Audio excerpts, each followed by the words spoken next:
The Just Joust Comedy Calamity would like to thank its sponsors, Quest Sound and Productions, and Art of Bill AIM Photography. The staff of the Just Joust Comedy Calamity and comics alike support Nacho Mama's Restaurant, Stillwater Tap Room, The Soul Bar, and 440 Instruments. We love Augusta, Georgia. Support downtown. A special thank you to James Onion, Doug James, Raven Moore, Melinda Swift, and Candace Memory. Thank you to the Fox's Lair for hosting the show. Come join us every Monday night at 8 p.m. Oh, and thank you to LeGray Productions. All right. Ladies and gentlemen, how y'all doing tonight? It is comedy night here at the Fox's Lair, and this is the Just Joust Comedy Calamity. Let me explain how the things work real quick, okay? We're gonna need you to keep your volume down as low as possible. If you need to have a conversation that's gonna be disruptive, please take it outside. And then also, if you wouldn't mind turning your phones on silent right now, that would be great. Then, because I don't want to have to, stick my invisible gorilla on y'all. I have an invisible gorilla. Y'all can't see him, but he's in here, and he does damage, man. But anyway, this is the Just Joust Comedy Calamity, and the way it works is an open mic competition. Next week is the 6-week shootout. So during the 6 weeks, we take the top people from each night, and we bring them back on the 7th week, and we have a 6-week shootout. They get $200 cash, and they get a photo shoot with a professional photographer. And yeah, they get to use the video for promotions and stuff like that. And sometimes they get gigs off of it just from getting the 6-week shootout. A lot of times they already getting gigs anyway. You know what I'm saying? They sandbagging son of a bitches. So they get 7 minutes every week on the website. I put up a premise. This week's premise is scariest moment of my life. They can write like a callback, or just insert it into a joke they already got. Anyway, they got to be clever with it, or they can write a whole 7 minutes on it. We are no holds barred here, so you may hear some stuff that might hurt your ear hole, and we apologize ahead of time, but we warned you, okay? You know what I'm saying? There's no holds barred. So some crazy stuff is happening in this room, and it's been getting crazier and crazier as the competition has went on. Yeah. So all of the winners from the 6-week shootout come back at the end of the year for $1,000. Well, right now it's just $1,000, but I'm working on some other stuff too. You know what I'm saying? And then they will be crowned the king/queen of the Just Joust Comedy Calamity. You know what I'm saying? So we have with us tonight as our judges, Mr. Doug James. So the comics will get 7 minutes, and whenever they have 1 minute left, Doug will ding on this. That's what it is. So the comics, when you hear that, you have 1 more minute left. A lot of comics will be like, "Oh, you trying to get me off stage? Okay, I see how it is. You're just gonna ding the bell on me, okay? Well, this portion of the show is over, ladies and gentlemen. I gotta go." And that's not the case. They just playing out at y'all, trying to get some sympathy at the end of their little set. This here is Onion, and he is very eccentric, and he is layered, you know what I'm saying? Very sensitive and emotional, and fun to hang around. There's Jonathan Rachel just walked in, and this here is Christian Gray. Christian Gray hails from the West Coast, and he's done tons of stuff, and he's I'm excited. He's a funny motherfucker is what I'm saying. So I'm excited for him he'll close the show tonight, and I think he'll do like 30 minutes or something like that. He can do it as little as 20, maybe as much as an hour. I don't know how much y'all like him. We'll see. And that would depend on how long I'd stand up here. If y'all didn't like me, I'd be like, "Fuck y'all, I'm going home."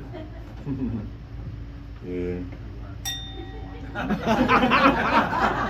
1 minute. Anyway, I got to do this. This is the whole spiel. You know what I'm saying? I'm Happy Bones Jones, and I be jonesing for. Happy Bones means joints. I be jonesing for joints. Therefore, I'm happy. And I'm here for y'all. If y'all need anything, just holler happy, and I'll spring up like a genie. You know what I'm saying? Oh, there's Diego. Shorty the comedian. Oh, Stacy's in the house.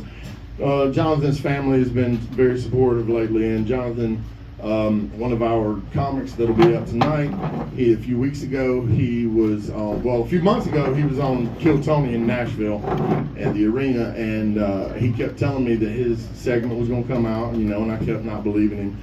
And then we actually watched it a few weeks ago here, live all together. So the 2 weeks ago show, I think it is, if you go on YouTube and you look up the Jest, Joust, Comedy, Calamity or Happy Bones Jones, it's going to pop up and you can look for it on there. You can watch the whole show there, you know what I'm saying? On God's promise. Real talk. Oh yeah, that's right. See, I got to remember these things. I got to thank our sponsors, Quest Sound and Productions. We love Quest. And Art of Bell Photography. Amethyst, we love Amethyst. She's the one that does the photo shoot at the end of the 6-week run. I don't know how many photo shoots she's done now. I think like four maybe. Anyway, I think there's going to be like 7 total at the end of the year for the $1,000 prize. So I'm excited about that. Yeah. And I think that's everything. I think I covered everything. Y'all know how everything works. Now, Sarah Crow is here, and she wants to talk about her cat. And I'm a feline lover. I happen to know about the humanoid cat people that come from Lyra. They come from the planet Lyra. And they are pro-human. They're here to help us, you know what I'm saying? They're not one of those assholes that's trying to chop our heads off and do it to our necks. So Sarah wanted to go first, and I'm going to oblige her this evening. So y'all put y'all's hands together, please, for Sarah Crow.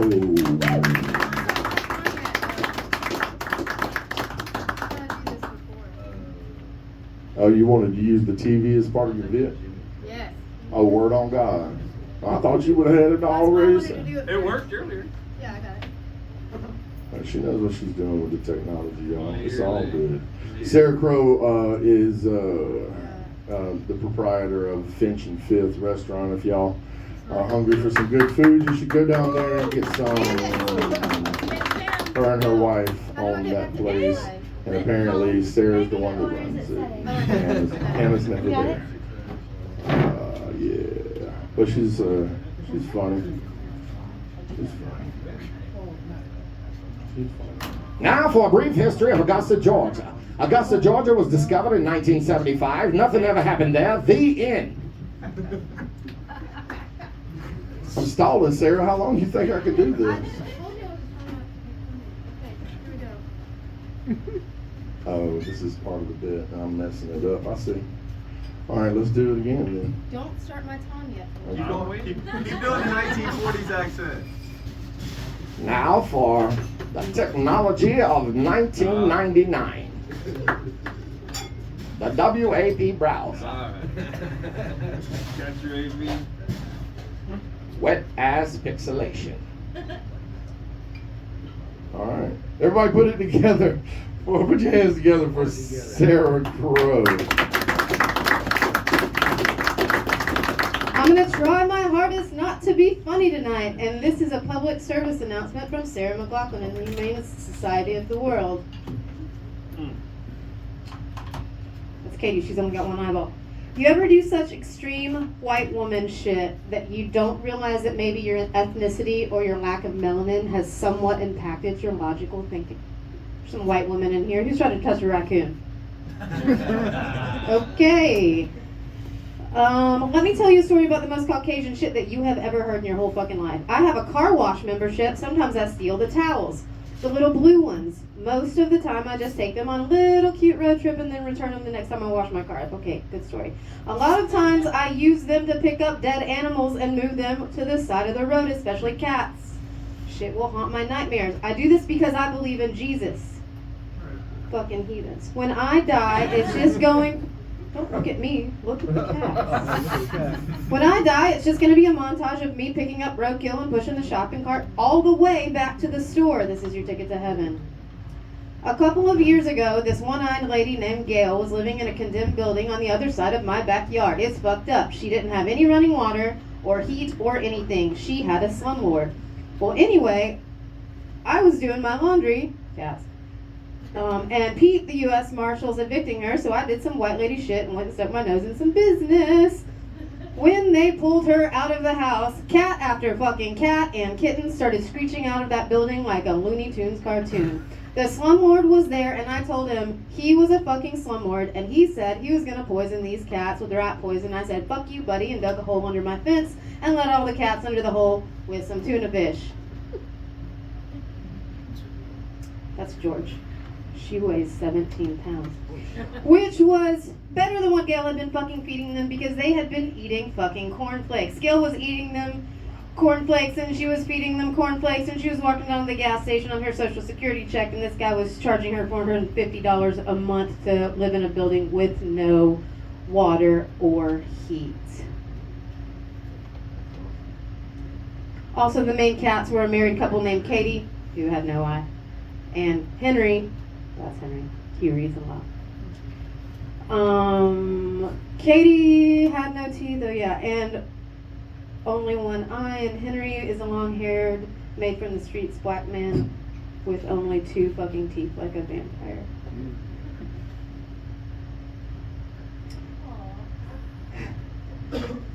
I know.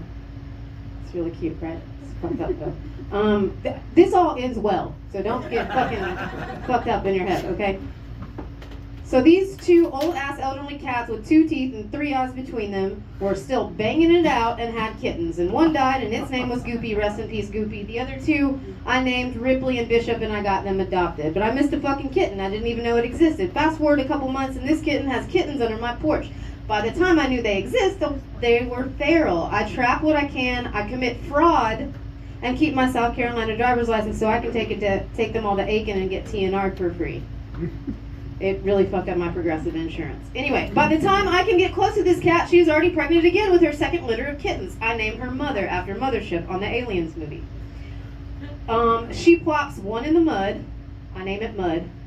Mud is a girl. She has another kitten I named Doug, and Doug is also a girl. Mud and Doug get adopted. I keep one kitten, name her George. George is fat. I call her Big George. Secrets in the Sauce. Fry green tomato reference. I get Mother adopted. I start volunteering with Mama's Militia and sucking their dick and charming the pants off those old ladies that smell like cat pee so I can get these fuckers in the system. Because it's fucking springtime, and one of Mother's first litter of kittens I couldn't catch is pregnant. She has kittens under a car in the rain. Then she leaves and she's never seen again until a couple months later.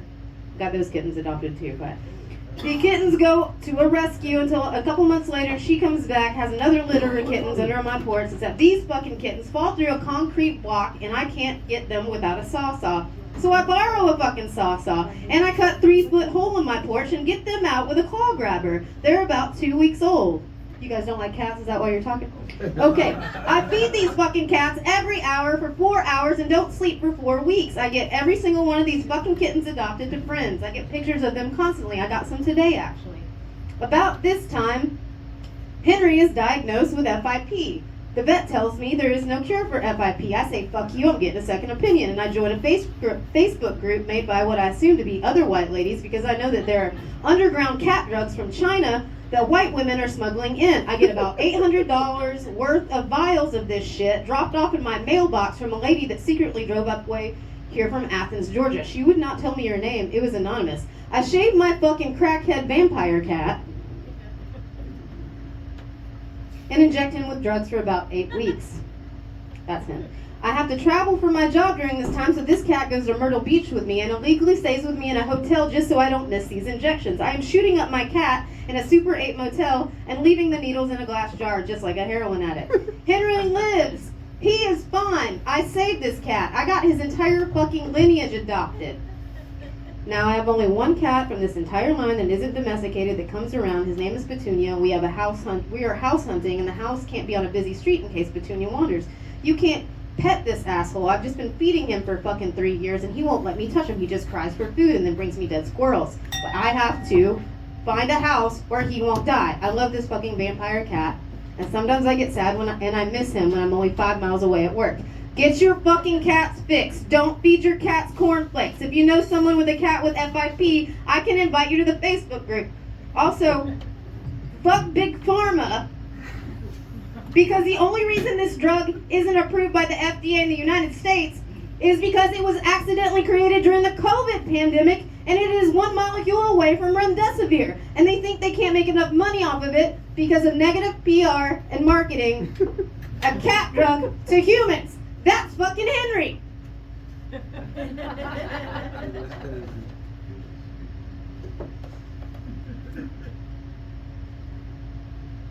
That's the first kittens. That's the one-eyed cat named Katie. That's Mother and her other kittens. That's Mud. That's Doug. That's Henry in the hammock with me. He's so beautiful. That's George. But now she's 17 fucking pounds. There's my spare bedroom I turned into a cat cafe. Bitch, you're fucking cats. Thank you. All right. Sarah Crow. Let's see what you're talking here. First off, raccoon touching is not recommended by the wildlife people. They're like, if you see a raccoon, just leave it be and go over there trying to pet it. I pet it. Sarah, you think it's cute because it has hands? Did you ever read Where the Red Fern Grows? Negative.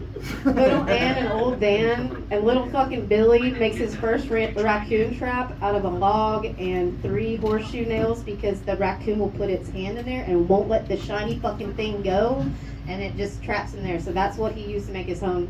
First coonskin cap that he used to teach Old Dan and Little Ann how to fucking catch raccoons. Yeah, because they have hands. Okay, cool. I thought so. So you got Katie, George, Henry, Mud, Doug. What's the deal with George, Mud, and Doug being females and you be talking? You just like for the because you're like George is not a male name. You can't gender a name. Is that what it was? Or I don't know. I was high. Oh, cool. I was way overthinking that. Also, Then- Mud, it came out, it was in a Yeah, mud puddle. yeah, I got that one. So you said, "Don't look at me, look at the cats," and that ended up being funny. I liked that. Yeah, shopping carts is one of those touchy moments for me too. I like to I'll take my shopping cart back, and I grab elderly people's cart. That's right, I'm virtue signaling, bitches. Yeah. You know what I'm saying? No, but take your carts back too, and spay and neuter your cats. You know what I'm saying? And then white people shit, that's real stuff. But every time I say something about white people shit, if I post it, white people shit, if I say that, Facebook flags me for hate speech. And I'm like, bitch, I'm white. Why can't I say shit about my own people? But apparently you can't do that anymore. And so... Facebook thinks you're black. Well, I mean, that too. That's what's crazy is like my AI assistant literally, whenever I ask it to do anything for me, it literally gives me like a black scent. And then it's like whenever I Googled me the other day, I chat GPT my fucking name, and it said he is a black comedian from. And I was like, what the hell? Anyway, yeah. George is 17 pounds. She's a female. Obsidian was 15 pounds. How many cats you got total? 5.5. Okay, we got 3. Shit, that's too many already. Okay, and these people over here didn't like cats. No. Okay, and then at the end it was a fucking PSA for fucking FIP or whatever the hell. What's that? FIP? What is FIP, that? I forget what that Feline is. intravenous. No, it's Bug? it's basically an not necessarily immune disorder. It's a viral. You know what it is? You know what it is? There's a wet and a dry version, and the wet one is fucking gross, and I'm sure that the dry version is gross. But there's never been a cure up until 2020. During 2020, they came up with a lot of new fucking drugs, and they will not. The FDA will not approve it in the United States of America because they think it's bad PR since it's 1 molecule away from remdesivir, which if you guys remember that, right? Remdesivir is one of the things they were trying to get us to inject with. Anyway, it was a on-the-fly COVID cure, whatever. Anyway, so creating Remdesivir, they accidentally came up with this. Okay, Drug. well, let me go ahead and cut you off because let me tell you what I learned tonight. You're right. Whenever Sarah decides she doesn't want to be funny, she's dead ass serious. Second, I couldn't even find no funny in the interview, and then she went back into the PSA, and I feel her plight. You know what I'm saying? But there's a fine line between preachy and funny, and there was a few funny moments, but I don't even know. I think that's just the way you are, like the way you communicate is funny. So you made it funny in the end. You came back, and then you did the PSA, and then you told these bitches to fucking. I didn't do the premise. Oh, but though. fuck big pharma. I'm totally on board with all of what you're saying. I didn't do the premise. When I was 31 years old, I'm now 34. I climbed up a mountain in Colorado with ham in my pocket trying to meet a mountain lion. Oh yeah, see, that's some white shit. These cats wish they were like 8 lives short. Like they gotta keep suffering over and over again. Yeah, this is Christian Gray, everybody. He's the closer tonight. He's from the West Coast. He's different. He came down from New York and hang out with his people down here in the South because New York be wanting to go outside when it's nice outside. They don't want to go inside in the cellar and watch comedy. But we so used to the nice outside that y'all was like, fuck that. We're going down in the cellar. So, Christian, what you got to say to Sarah Crow in her PSA tonight? You know what I'm saying? What you got to say? I don't even think a Sarah McLachlan montage would save these cats. No, I'm just kidding. That's yeah, I would say the premise is good. I would memorize it a little better so the stuff around you is not distracting. Oh, but you. that's why she said, look at the cat, don't look at me, because she was like, I'm reading straight from this. I was like, that's why you said it. Oh, you sneaky bitch. What you got to say on y'all? That was Shixalicious. I love that. That was a. You gonna give her a pass on this? It was a deliciously entertaining virtue signal. It was mighty right of you. Oh, okay. I just want to educate the community. I mean, you did good. You know what I'm saying? This It is was gonna go out to. fantastic. I mean, This is that gonna go is out to the exactly what universe. I I live in expect out of Old a Town, raccoon a couple handler. blocks away, and there's just rabid cats everywhere. Well, yeah, I did live I on already Third made it to Ellis the right over 6-week here, shootout. and the lady across the street had 20 cats living underneath her house. It was amazing. What you got to say, Doug, about the cats, motherfucker? What's going on? I named one after you, Doug. I know this. I know this. Well, you're well on your way to being the crazy You cat come on lady in the in. neighborhood. It's all good, and you're surprisingly bad at naming your cats. You've demonstrated that, and She said she was hot. but you know it was a good story. But I swear I could do the exact same story and just substitute stagehands that I know, and it would be the same exact. You know, so I kind of knocked you some originality points on that for that. But yeah, otherwise, I hope you got it off your chest. Love you, man. You know, I would like to add, Sarah, that My therapist is fucking pregnant. I would go every Monday. I was so excited to We end are this. your What are y'all therapist now. doing? Come on. You're Y'all fine. ready? Or What? I would like to. You add called me a one fat thing. whore? yeah. I'd like to see that on a. I'd like to see that on a YouTube, even maybe just read the way that you have it. Oh, I I thought like you this meant as part my of the. pregnant therapist. Okay, everybody give it up for Sarah Crow.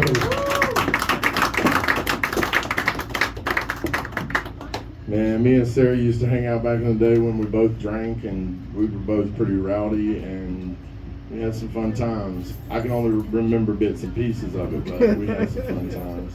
But I remember distinctly that she gave me the impression then, and she still does now, that I am walking a fine line whenever I start pushing against her PSA because she could lash out. You never know about these things. I don't know.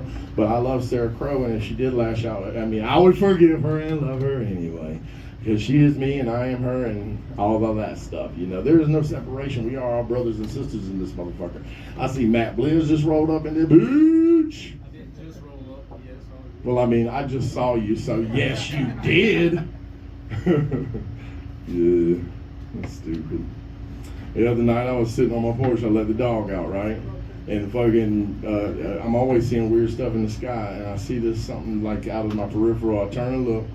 It's like the biggest owl I've ever seen, and it's flying. It's like directly in, like towards my face, and it looked like it was gonna land on my head, y'all. And right as it got over me, it dropped an envelope in my hand, so I got an acceptance letter to Hogwarts, and I'm gonna be a wizard soon. So that's cool. I'm excited about that. I think I'm the first American to be accepted, so that's a big deal. I'm gonna be doing magic. Bryce, you wanna come on? All right, this is Bryce. Where you live in Aiken, right? All right, not that y'all give a fuck, but this motherfucker lives in Aiken. Everybody put your hands together for Bryce Pearson.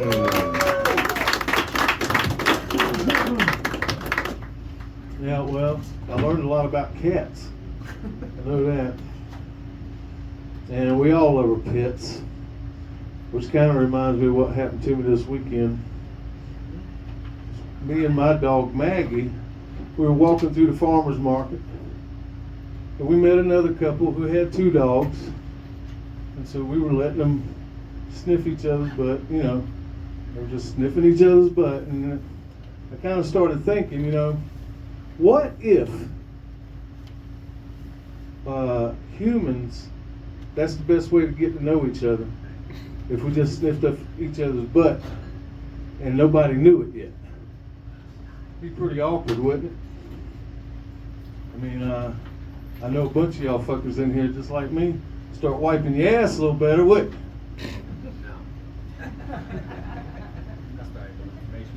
All right, back to the premise, joke. I thought I'd come up here tonight and tell you about the time that I had a skydiving accident, and I walked away to live to tell about it. You know, well, I didn't walk away, more like limped away. Or, well, I tell you what, this is what I did. It was kind of like that. That's what I did. I did that away from the accident. And it all started with me and my girlfriend at the time. We decided that we wanted to share a wonderful experience together. And we both did want to go skydiving, but she didn't know prior, a few years back, that I actually wanted to go. That's where I wanted to do it, was in the Keys. So I managed to be able to talk her into it. And so, packed the Jeep up, headed down to the Keys. And so it rained real hard the night before. And so the people at the airport, they were, you know, we had this thing booked, and they kept saying there was low visibility that morning, low visibility. About 10:30, they finally called us, and they said it was clearing up and we could go. And we were sitting right there by the airport. So it didn't take us long to get there. And when we rolled up, we ended up having to watch the damn 10-minute video, and, you know, and they told us everything we had to do. And one of the things they told me I had to do was, right before we hit the ground, he was going to tell me to put my legs in a 90-degree elevated position. I said, okay. Well, you gotta understand something, I was a big boy too. I was 250, I didn't weigh what I weigh now. A fucking lard ass. And the weight limit was 250, and they weighed me in at exactly 250. Yeah, big boy was redlining. But these guys, Christy didn't weigh but $1.05, $1.10, and these guys weren't but a little bit bigger than them. So yeah, they seemed to think that I was a fucking problem. So as we're getting in our harnesses and their staff's checking us out and everything, I look over the plane, and these 2 jump masters are over there doing this. These motherfuckers will play rock, paper, scissors to see who has to strap the big boy. That's what it is. And sure enough, that's what it was. And so we get in the plane, man, and I have to go in first. They pack me in the back. And then he got Christy to lift her legs up and keep cramming me in the back of the damn plane so they could get in the plane and fit. A little single-engine airplane. And we took off. And that little thing was going, I thought we were going to run off the runway and go into the ocean, man. But it finally got off the ground. And up to 15,000 feet we went. Ears popping, everything. We get up there, and so Chris has got to go first. They swing that door open, and that jump master, he just, boom, he was gone. I saw him disappear. I said, well, fuck, I can't get out of this now. Now that she's gone, I can't be a pussy. And then it took my jump master, like I said, I was big to move around, so it took a good minute to get me to the door. And then he put me outside on the step-off pad, and now shit's starting to get real. Because I'm looking down at the earth, man, and but I'm pumped, I'm ready to go. I think he's gonna shove me off, and I wait. And I wait. And I wait. And I'm like, God damn it, man, what the fuck? And I turned around, and when I did, my head went back in, and I could hear him talking to the pilot. They sitting there just jabbering along. He says, yeah, man. He says, look, I got pretty hammered last night, and the chick that I took home, well, I woke up this morning, and I'm pretty sure she ain't a chick, she's a man. I thought that was funny. But I'm like, what the fuck? He goes, oh, hey, Bryce. Oh, man, you ready? I'm like, yeah, I'm ready. Shit. And so he said goodbye to the pilot, told him he'd meet him on the ground, and off we went. And what's real cool about this story is, if you've ever gone skydiving, man, that feeling of falling goes away real quick. And then you don't feel like you're falling at all. I mean, 15,000 feet in the air, you're traveling at the speed of 120, traveling at a rate of 176 feet per second. Yeah, I'll look that up. And then we fell through a cloud. That was cool. And then I started realizing that, I forgot we were falling. Is basically what I'm saying. He pulls the chute, and I go, oh shit! And I looked up, and I'm like, oh yeah, that's right, we were falling. Yeah, there's a rainbow-colored parachute, and so now we're just drifting down. You know, Christy and them's already landed, and they're getting out of the way, and this is gonna be too long. This is gonna be too long. So you done? Yeah, I'm done. Yeah, I was starting to think, Doug, that if they reach the 7-minute mark and they're still talking, just ring again? yeah. I mean, I would be like, ding, ding, ding, bitch. Okay. Because a lot of people have been running the time and lately, and it's it's fine though. It's fine. But let me see here. I wrote down some stuff, and then I fucking totally dazed out because I couldn't follow the story because there was nothing to keep me interested. I was wanting you to skip to the part where you fucking broke your leg or some shit. You know, it's like watching a fucking NASCAR race. It's boring as fuck until a crash happens. And then you're like, I don't know if he's hurt. I hope he's not. But that was awesome. Otherwise, they're just going in a fucking circle.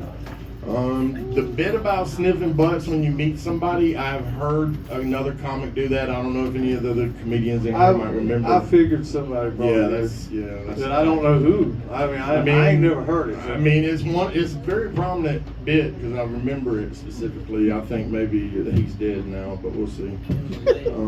It was a lady, huh? Was it? Okay, Matt remembers as well. So you gotta, stay away from that. Also, you gotta add punchlines into the stories. We said this before. It's like I had to learn it too, and I'm still not fucking good at it all the time. I just try and try and try, and I'm constantly rewriting my shit. I'm constantly trying in different ways. If I find a way that it really hits, then I'll keep that and keep messing with the rest of it until I get a full key that unlocks that lock. But if you just come up here and tell a story and hope that it's interesting and that the parts that you thought was funny would be funny, et cetera, doesn't really work out all the time. Because I had fell asleep for a minute. Let's see. Sorry. Oh, and then you accuse the audience of having dirty assholes. Hang in there, man. I'm gonna get better. I was like, man, don't accuse the audience of having dirty assholes. That's the same things. Number one rule of comedy is don't blame the audience for not laughing. It's kind of the same thing. Look, y'all bitches got dirty assholes. That was off the cuff. Oh, okay. You didn't write that down? No. Well, that's good. That makes me feel a lot better. Well, I was trying to add something towards Sarah's thing. Oh, I see. And that's what I brought up. Okay, I'm not getting in a small plane like that, no. And what's cool was nothing, because you said right after, what's cool is you did a bunch of numbers, and I was like, I ain't trying to do math tonight. And then you said the cloud part was cool, and I was like, that's actually kind of cool. Good thing you didn't die, though. I'm glad you didn't die. But I think you can make that story funny if you wanted to. What do you think, Christian? Mr. Gray? I'm still trying to process. Yeah, no, I definitely, this scrap looks like they at least use 2-ply. Shouldn't, I don't know, that's all I got. I mean, I had a dream a couple of days ago where I had a superpower, and my superpower was that I could turn 2-ply into 1-ply. And right when somebody was wiping and it breaks through, they get a little bit on their finger. I don't know what I could have used that superpower for, but it was a good one. Tommy, don't go nowhere. I was thinking about you coming on next. All right, what'd you think, Onion? Trying to herd cats in this motherfucker. I know I've said it before, but what the hell was that? You should have expected that shit. You know, Woody's already said it, but going off of what you were saying when you were outside earlier, that you wanted to emulate a particular comedian who just tells stories. You're not there yet. The reason why he's able to do it is because he has a well of stories, so that when he's talking, he has all those to come to. You have all those opportunities, as Woody was saying. You have to interject punchlines. Strapping in the fat boy, that right there, you have the opportunity to paint a picture of, can you imagine these guys doing this? And then get on with your story. And you had all of these spots. Saying what you look like you know, a ham that was wrapped up with rope or some shit. So you've got it. Just take some time that those little scenes that you know that's a funny look, well, describe it to us. All right. Okay, that's actually valid from criticism from Onion for once. I think that happens every 20 times. I'm just kidding. I'm thinking about it. He's absolutely right. I know we all. I'm gonna work on that. What you think, Doug? Well, you know, the last 20 seconds was it was almost looking like he was about to turn it into brilliant, but it's just too much of a lead up, man. It was just, you lost us early on, and then it finally, right after I rang the bell, and you started like some shit started dropping, but then you cut yourself off. But I just reiterate what they told you, man. Good job, though. All right, y'all give it up for Bryce. Good. We'll see him again. All right, let me step this motherfucker up and go ahead and get y'all's next comic up here, because I feel like it was off to a slow start. You know what I'm saying? Bang. Tommy, where you at, fool? Oh, there he is. See, he hid right behind that motherfucker, so I couldn't see him. He's like, let's see if he sees me. Everybody give it up for my friend Tommy Archer. Y'all noticed that I can only sit in a couple chairs in this motherfucker. My feet don't touch the ground. You know? God damn. Yeah, there's 2 Invincibles in here tonight. Y'all know the superhero, that little new superhero, the white and red? And one dude went and go hold his dick. I know y'all be fighting over who's got the bigger one, so. Are you talking to me? Yeah, man. Omni-Man, that's who it is. Because you don't have a full-on, you don't have a healer stash. You got it. I avoid those. You got the side stretch that makes you do Omni-Man. That's his name. Okay, thank you. Yeah. Thank you. Yeah. Halloween then. I'll do it for Halloween. It don't matter though, you ain't got no more pussy than Sarah. No, a lot of pussy in the house. A lot of pussy in the house. That's all I'm saying. You gotta tickle one of them at least, right? Nope. Too far? I ain't got cats, goddammit, because they fucking hurt, goddammit. Pussy had claws like that, I ain't touching it. That's the scariest day of my life, motherfucker. Shit. Now, I would say the scariest day, though, of my life was watching my uncle fuck a goat. That's probably worse than a cat scratching my dick. Yeah. That's probably pretty scary. He used Duke mayonnaise, too. No, didn't go well. I'm sorry, though. You from New York, you get it? West Coast. West Coast. I got a GED, bro. Geography don't fit well with me. You tell me where Atlanta is, all I know is up. Alright? No, man, no. A scary moment in my life, though, you know how ladies like to groom you men? Sometimes they like to get them blackheads and shit, right? You know what I'm talking about? Oh, y'all ladies might touch y'all face neither? Well, mine do, right? I be getting the blackheads got, and sometimes I feel like I'm feminine. So I get vulnerable. There's some of them I can't really see. So I be like, look here, bitch. Since we on this level, goddamn, go ahead and get this motherfucker right here. She'd be like, oh, your ass is hairy. Yeah, I'm a man. Okay, you need to cut that. I got some scissors. Bitch, I already tried. All right, I about lost the asshole. Fucking talking about a scary day. Trim that tank, goddammit. Woo, Lord. Fuck. She's like, well, how you keep your balls right? Well, I'll shave them with a razor. That ain't nothing God ain't give me, you know. Talking about my booty hole, bitch. I don't want to bleed like y'all, you know. Fuck. Fuck me. Scary day of my life is noticing that Happy doesn't change clothes often. I've seen him in this shirt right here more than I can account for my own mother. It's pretty gruesome. It's scary.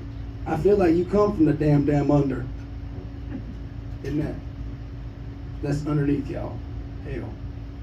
You send them there, Omni man. Don't look at me like that. Shit.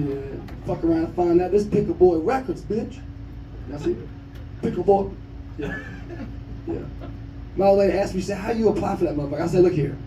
Y'all call me. Pickle Boy Records. What size pickle you want today, bitch? None.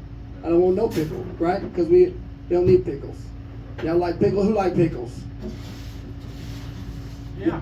Yeah, well, I figured you do. You bald head like you put vinegar on your tater tot. Sometimes. Sometimes, see, I can't fuck with that vinegar, man. That's sour shit. No. Some certain smells, certain shit, I just can't deal with. You know, be like, to me, it ain't scary. But one thing that is scary is baby shit. Right? I ain't gonna lie to y'all. I ain't want to be a daddy. First one I smelled. Now, y'all know who got kids in there. Exactly. You know the stage of baby shit I'm talking about, right?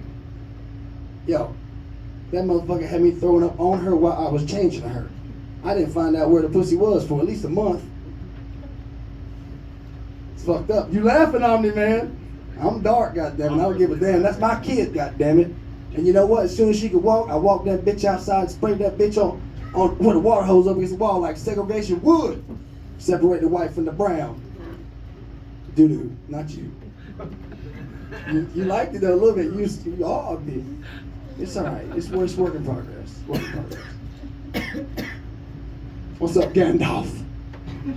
Hey, don't sword me no spell, motherfucker. That be Santa. I don't remember Santa having no stick. He gonna take some shit with. See what I'm talking about? He ain't giving no gifts, bitch. That ain't the gift I want, sir. Now the size of that motherfucker is the gift I need. Lumps for free. I'm sure that's all you shit, lumps. I do, man. I tell that's my age though, man. Sometimes you gotta get worried about your colon, man. That's how you can tell if you're good or not, you know? You get them good shits going, you feel good afterwards. But you know, every man in here walk away out the toilet with the goddamn rubbery knees and shit being on their phones. Am I lying? No? I walk out with a pulled back muscle trying to leave the kids in the toilet. It's a jerk off joke. Okay.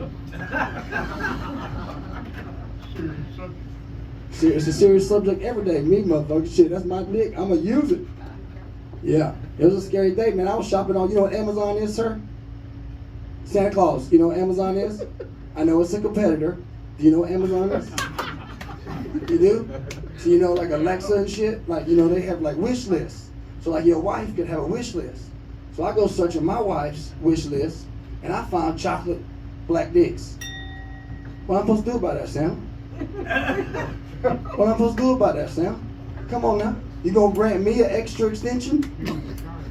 Give her the card, goddammit. She gonna swallow them bitches up like goddamn dessert, motherfucker. Shit. All right, y'all. Thank y'all. All right. Okay. I hadn't seen you in a while. I really hadn't. It was 2 weeks ago, guys. I hadn't heard. I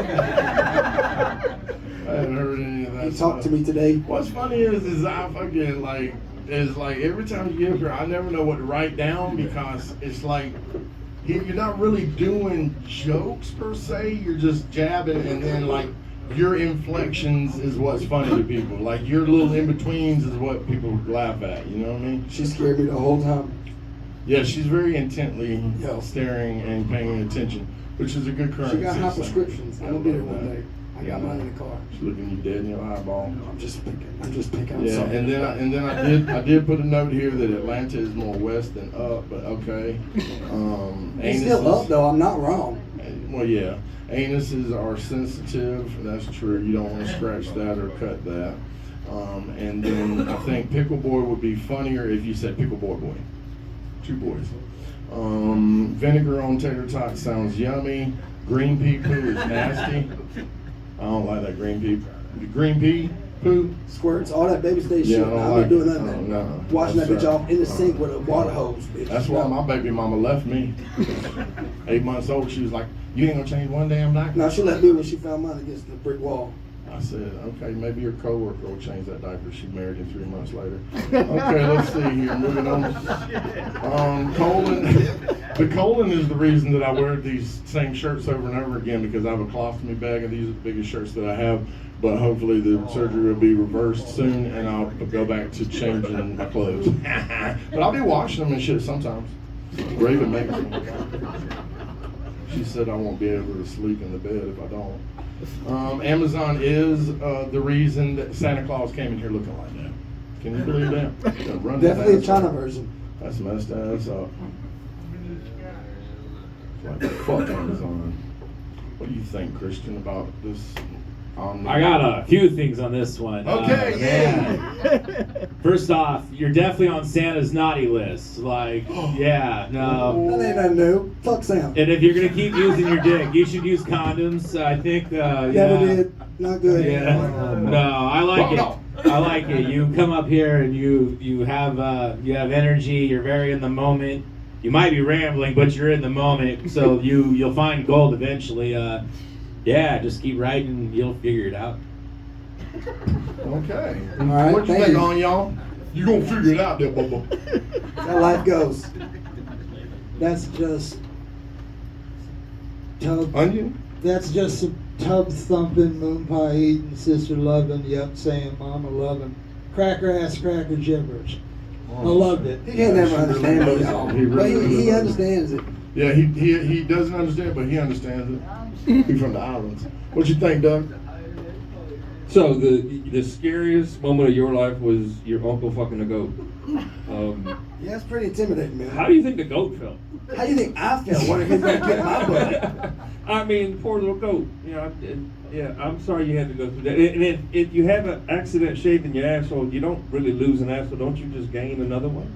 I was saying him wanting to slip out. Oh, well, That's what I ain't got to alright. yet. It's You like know an what I'm ornament on the tree. Yeah. You know? I forgot about the goat. You should keep talking about the goat. You could give 7 minutes about the goat, and it would have been a totally different You outcome. have glazed over the goat fucking uncle A lot. like a few Totally times. glazed over. It's uncomfortable And to it has talk piqued my about. interest. But you keep bringing it up, Tommy. Well, because you You got to keep get bringing to it it. up. I got to figure I it mean, out. You're gonna have to expound I don't on know this, where you gentlemen. go with What it, is really, that? but I do remember. The real story is he had a Duke mayonnaise sandwich. Now we know why them goats faint. Jesus, don't blame Yo, it's Christ. bad. All right, y'all.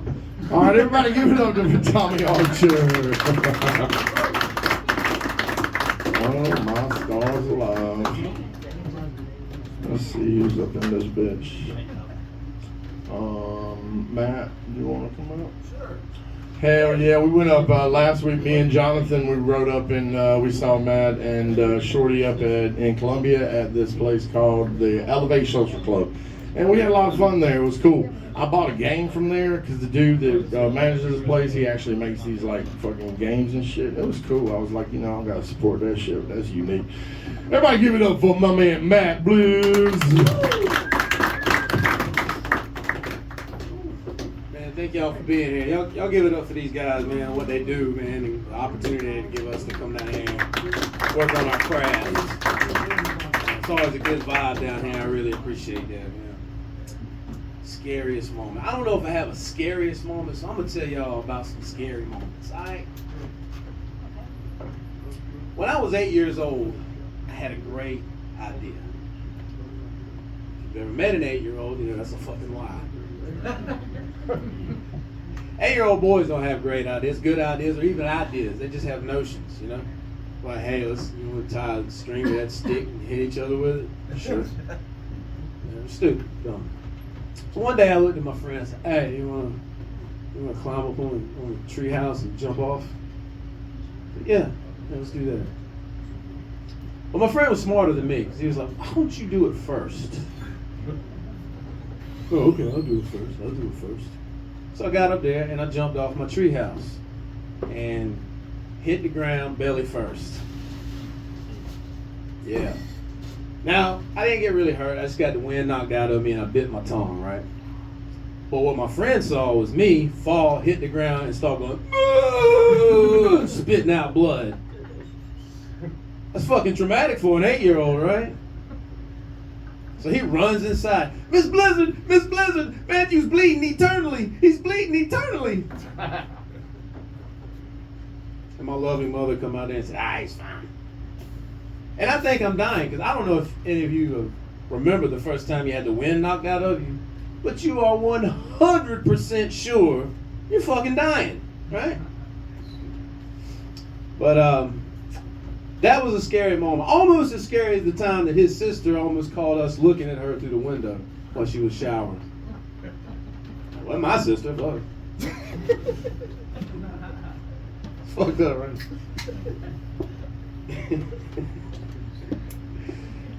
Yeah, man. But as a kid, I didn't make a whole lot of good decisions, man. You know, I didn't make a whole lot of good decisions. Like when I wound up in DJJ, in the juvenile detention, right? Yeah, for skipping school. And I got the shit beat out of me about every day. I was a little white kid. I deserved it. But one day, a few of these young guys cornered me and was about to jump me, right? I was scared shitless. Literally, I had just shit my pants. There was no shit left. And they were coming towards me, and I did the only thing that I thought I could do. I pulled out my dick and threatened to piss on them. Like, take one more step, I swear to God. Now, that sounds like, you know, they're about to beat my ass. Well, you know, they can get a little bit. No, I'm telling you. They backed up. Made them really think about it. Do I really want this guy's piss on me? So, they came forward a little bit, so I had to let them know I was serious, and I hit one of them. Oh, I'm hit! And they left me alone, man. They left me alone. Because you know what they say, if somebody's going to jump you, if you piss on one of them, the rest of them won't. Y'all never heard that growing up? Guess it was just me.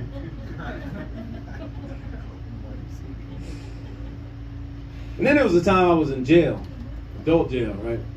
I've been in there a while. I've been in this cell for a while. And I was reading, and at this point in time, you had control over your light switch.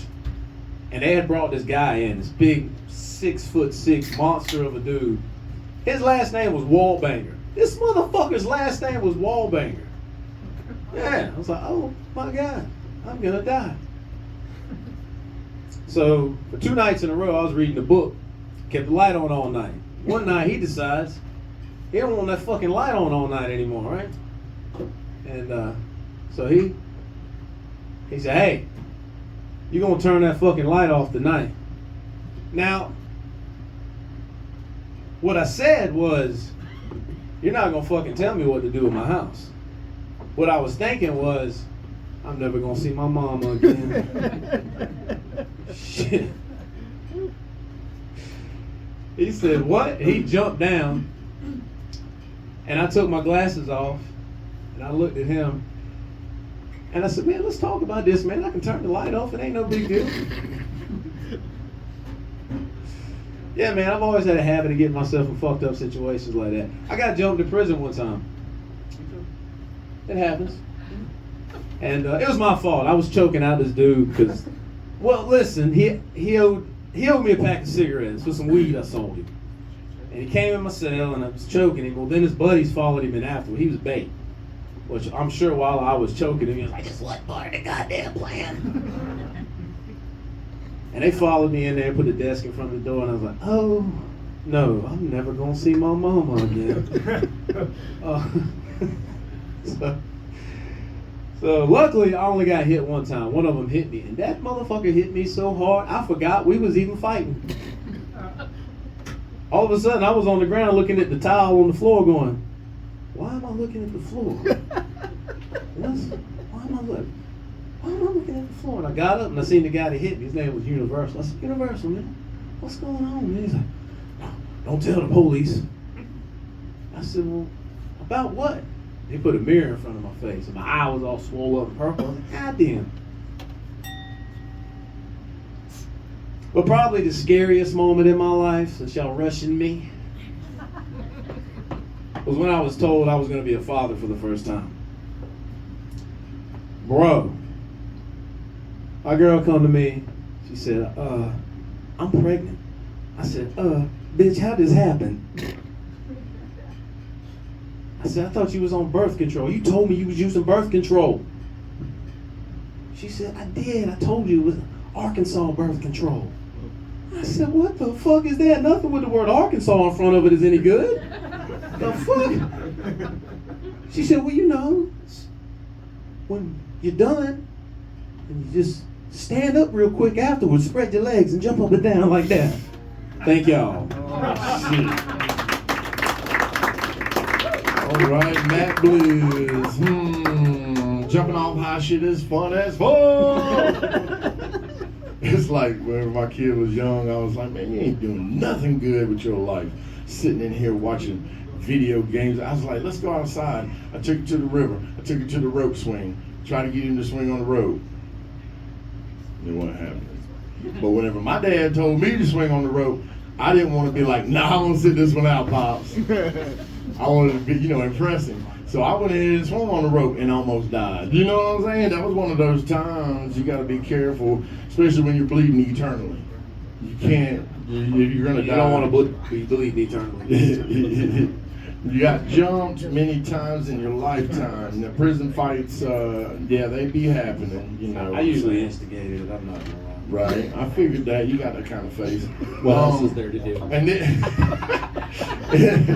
then, you mentioned weed in prison, and I thought to myself, weed in prison is probably the best weed. Because you get high as fuck whenever You would be amazed how little weed you can smoke and get high. I bet you, bro. You be like hitting 2 hits, be like, ah, damn, I'm paranoid as fuck. Yo, let's put this away, man, quick. Goddamn.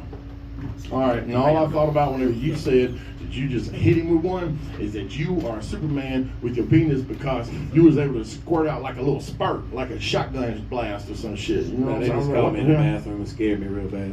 Well, I got to thinking about it while you were saying that. I was like, you know that scene on Training Day when the old boy jumps the crackheads that was trying to jump on girl? If he had just ran up and started peeing on him, it'd probably been over. You know what I'm saying? The boy almost got his neck broke. All right, prison fights, weed, fatherhood is scary as fuck. And did you get to see your mama again?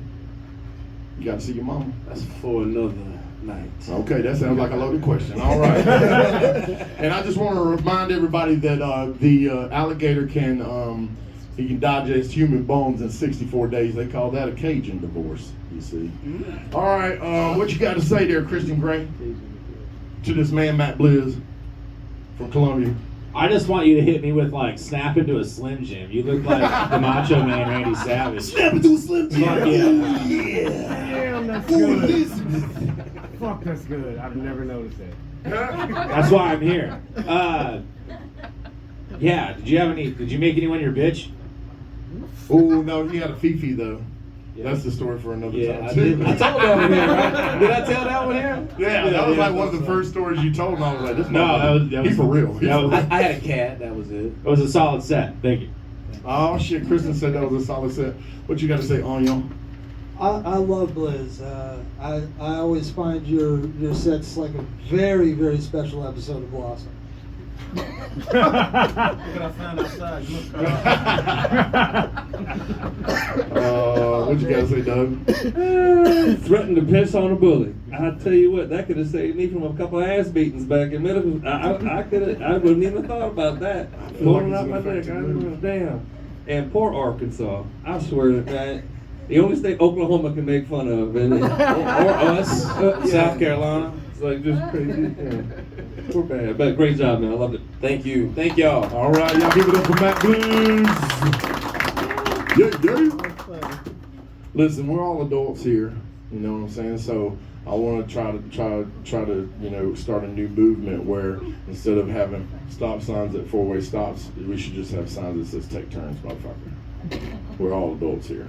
That way, you don't necessarily have to come to a full stop. It's not necessarily a stop sign, right? Because if it's 3 o'clock in the morning and I'm rolling up to a four-way stop and I don't see nobody, I ain't stopping at that mother. I'm a grown adult.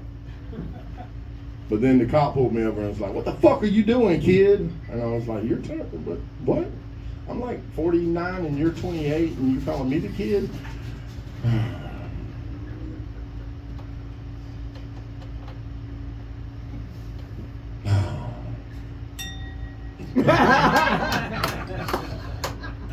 Thank you for the comic relief tonight. You saw me stalling out like that single engine plane that Price was in. Is that Dave Minor? Dave, you want to go up? Not yet. You son of a bitch. You dirty ass motherfucker. Come on, Shorty, let's do this. Shorty! I'm sorry for being not funny tonight, motherfuckers. But Shorty's funny. Y'all give it up for Shorty the comedian. What's up, everybody? How you guys doing tonight?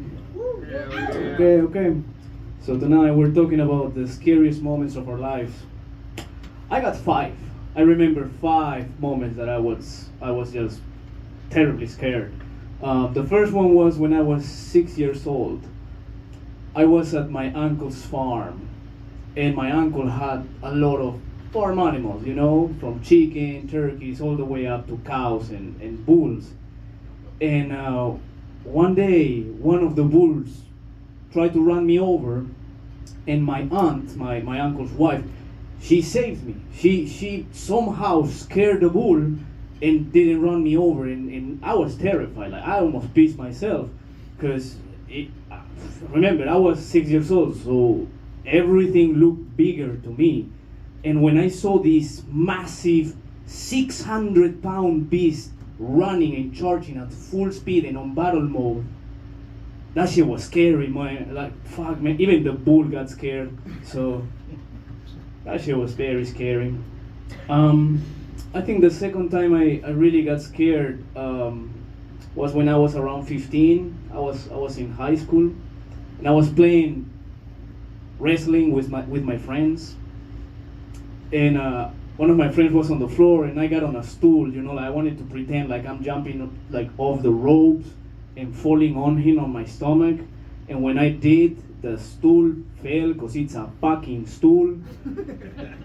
And I landed with my face on his dick. Like I hit him so hard, he stopped breathing. Like, he was fainting, and I got scared. Like, fuck, man, this guy's dying.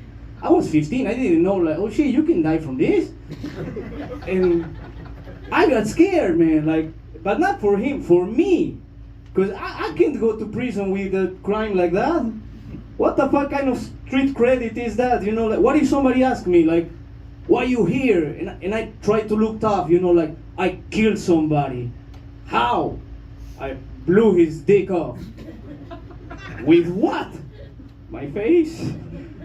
Jesus Christ, by the end of that sentence, I'll be gay. I'm just gonna say that shit, that sentence is gonna change the rest of my sentence. So I got really scared that time. The next time I got scared real bad was when I lost my virginity.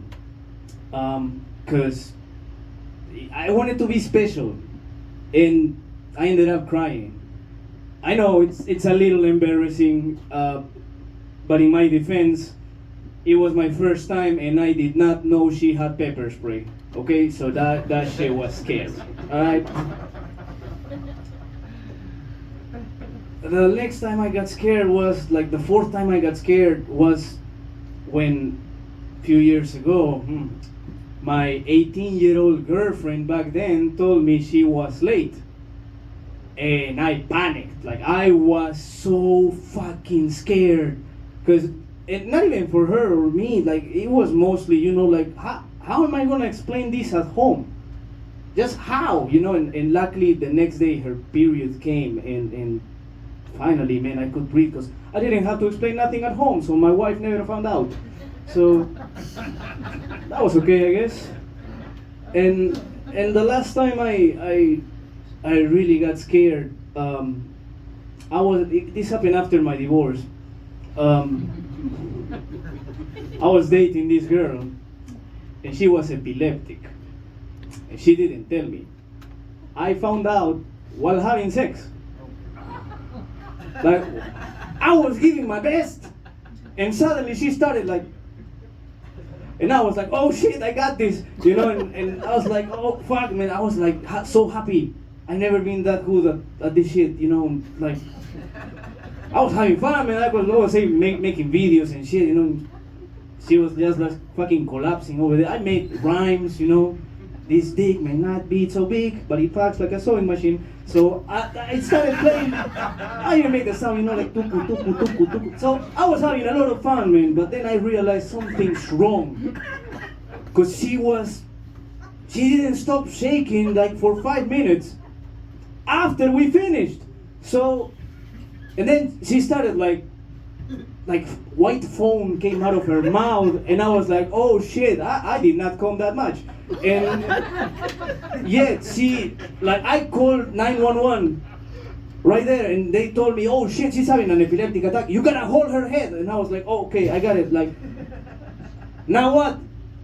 Oh, you gotta put something in her mouth so she doesn't swallow her own tongue. Okay, what now? Oh, you gotta wait for the paramedics. Can you do that? Yeah. So yeah, that was the last time I got that shit on my mind. Thank you very much. Have a good night. Oh, dear heavenly Lord bones. First off, I would like to say that bulls are very large and scary, and I would not like to mess with one. I remember my uncle had one, and I never went close to it because it was very large and scary. Oh, you should have seen my aunt. So when you were 7 years old, you were little and everything looked big, right? Yeah. And then you were 15 years old and everything looked big because you no, were the little. fucking same. Yeah, exactly. I stayed at 6. It's still that way right now. Yeah. I'm usually about that height at 7. I would like to tell everybody the story about him and Matt going to Austin, and Diego Shorty got misrecognized as Matt's girlfriend. Oh. Yeah, we were looking for weed, and nobody would sell us weed because Matt looks like a retired police officer, and I look like his underage lesbian colleague.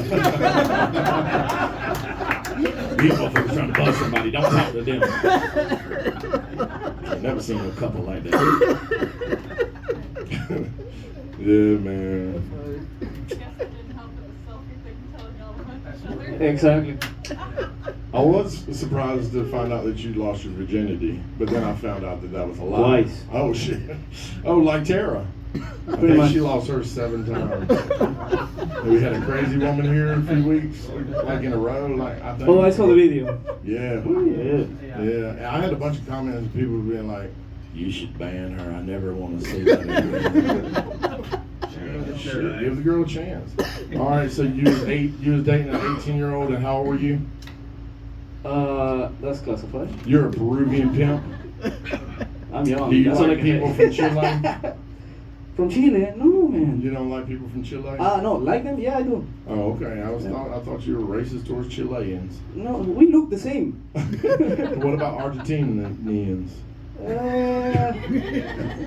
Nah, they're cool. Okay. They're real close to the Antarctica and stuff. You said epileptic. That was good. Epileptic. Epileptic. That was good. I teared up a little bit on that. So you was tearing up the pussy, and then she started like jerking and everything, and you like stood back and put your hands on your hips and was like, "If she dies, she dies." It was destiny. Oh, that's zesty, man. That's Everybody awesome. should do it. Fuck an epileptic person.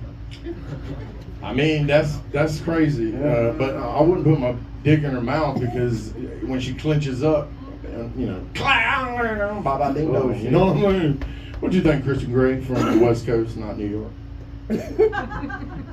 You guys, I've already done what you guys are already thinking. I've already called ICE. They're on the way. He's got a citizenship. He defected from Peru. No, I got my shield. If you're blowing him with your face off, like that's probably a good move. Like that's the move. Keep doing that. No, that was a great fucking set. Thank you. Hell yeah. Appreciate What you it. think on y'all about Shorty this week? Thank you, sir. Did he say baklava? I thought that was German. I want to think so. What we were telling Bryce earlier about building up and painting pictures, you did that with each one of them. That's the instance, and now when I paint you a picture, imagine this. And you build it up from small bit, a little bit longer, and then hit us with that great one at the end. Really well composed. Well done. Thank you. Appreciate it. There was some good physical comedy in there too. What did you think, Doug? Well, I think thanks to Matt, you have the blueprint now. Should you ever come face to face with a bull again, you should go right ahead and piss your pants. So therefore, the animal will then deviate because even the bull will be like, "God damn!" So keep that in mind for next time. Awesome set, man. Loved it. Thank you. Hell Appreciate it. yeah, y'all give it up for Shorty the comedian. Put my shit down. I thought something was seriously wrong. Did you turn that little sign? I hit the applause button. Okay, yeah. You son of a bitch. I thought something was broken. I turned it on. I got this fucking soundboard thing off of Amazon for like $20, and I was like, I'm gonna try it out. And I bring it, I hook it up, and I never use it. So, and then I don't know when to use it, so I push the button, and then it's awkward. Yeah, it's awkward. And then he turns it down, so the No, I bit's turned it off. totally. It You scared turned me. it I off? thought something was broken. You son of a bitch. Anyway, is Ian still in here, or would Jonathan want to go up? Sure. Is Ian still in here? Ian not? No? Okay. Come on up here, Jonathan Rachels. Jonathan Rachels is one of my favorites. Y'all put your hands together for Mr. Jonathan Rachels. We're going to see what happens. Sarah pop up from somewhere. I'm going to freak out. What's going on, guys? How y'all doing tonight? All right, we're going to get a little up close and personal. Because I ain't right shit. Oh, my God. I don't like that either. I wrote a few things down just from looking at this crowd tonight. I didn't know that we had a senior citizen discount going on, so thank you guys for showing up. We appreciate that. We appreciate that. We got Happy's dad, Almost Bones Jones, over here. He looks like if Santa Claus pulled a sled led by Harley Davidsons. That's actually him. Oh, I can tell, trust me.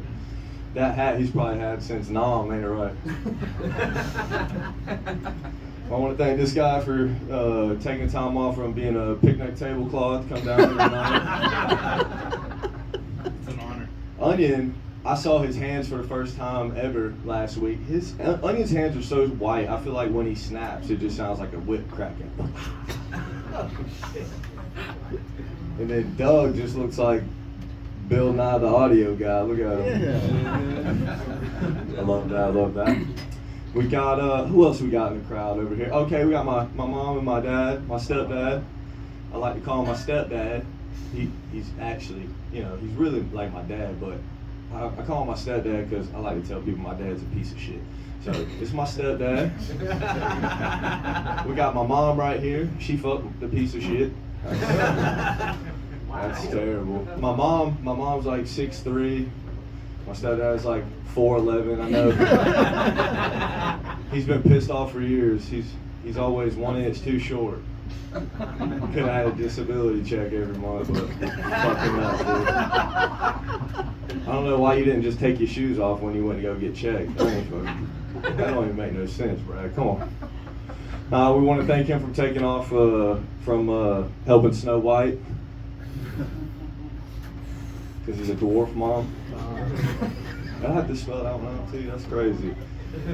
We got two beautiful people in this corner over here. I've never seen you guys before. We want to thank you guys for coming out. What's your name? Naaman. What's up? Naaman. Naaman? Yes. What the fuck? Did your parents just your parents have so many kids that you just popped out and they're like, we don't know what to name them. Got him. You guys ever been to y'all know the area pretty well. Y'all been to Walton Way. You know, Walton Way, all the houses got vines all over them. I feel like if my lady in the green ever was on Walton Way running from the police, she could just go up to the house and be like, she'd blend right in. This guy right here with the bald head, what's your name? Kevin. Kevin looks like if Mr. Clean only sold vapes. We love Kevin. Kevin's awesome. What do you do, Kevin? I make drugs. You make drugs? Oh, so you're a chemist. Walter White. I love it, man. I love it. Have you ever seen Breaking Bad? Yeah. You look like you did all the meth. What's going on? My guy over here with the short shorts. I love it. I was peeping. Yeah. You want to stand up, show everybody your shorts? Not really. Come on, man. Come funny on the spot like that. Oh my god. I don't always do what I've asked for. That was the biggest pop we got all night. How about you leave the jokes for me, buddy? I'm not gonna say much. I wear short shorts too, man. I wear short. My least favorite part of short shorts is when people walk by and they're like, "Hey, man, you better watch out, something might fall out." And I just gotta be like, haha, and I walk by and I got plenty of room, dude. I got plenty of room. Who else we got in here? Who else we got? Matt Blizz. Damn, dude, I don't want to talk shit about Matt Blizz. He buries people in his yard. And if he planted me, I'd be a fucking sunflower. I'm not trying to do that. Jonathan, don't bother me. Oh, look at Ian. Jonathan, don't you fucking bother me, you mean. Ian looks, Stay away from me. Ian looks like if a stick bug fucked a .5 blunt. You asked for this. You asked for this. All right, you gonna name me your suicide note? You gonna do one child? Man, I am. I do this shit for a living. What you gonna do? You gonna take those shoes and fly away with them? Why you got your tongue like that? Don't worry about it. No? Hurry up, BB gun, Kelly. You want to grab the microphone? You want to grab the microphone? Because we can do it. Hey, yeah, go ahead. Because we can do it. Y'all do it. Y'all do it. Ladies and gentlemen. Ladies and gentlemen, this is you on drugs, period. All right, thank you, 25 Cent. I know you. That's so real. I don't look nothing like that motherfucker. You would have did better with a T.I. joke. You know what I mean? It's because you're only 50%. Listen, I know, but listen. Don't do this now, because I ain't the one got motherfucking white girls. Like, you tried to bang me. Let's not do this. I could have banged her. Yeah, Let's be honest. I know, but you chasing methy pussy. Do we really want to do this? Hey, man. Yeah. No, Like, her really. STDs had STDs. Like, did you not want to see your dick anymore?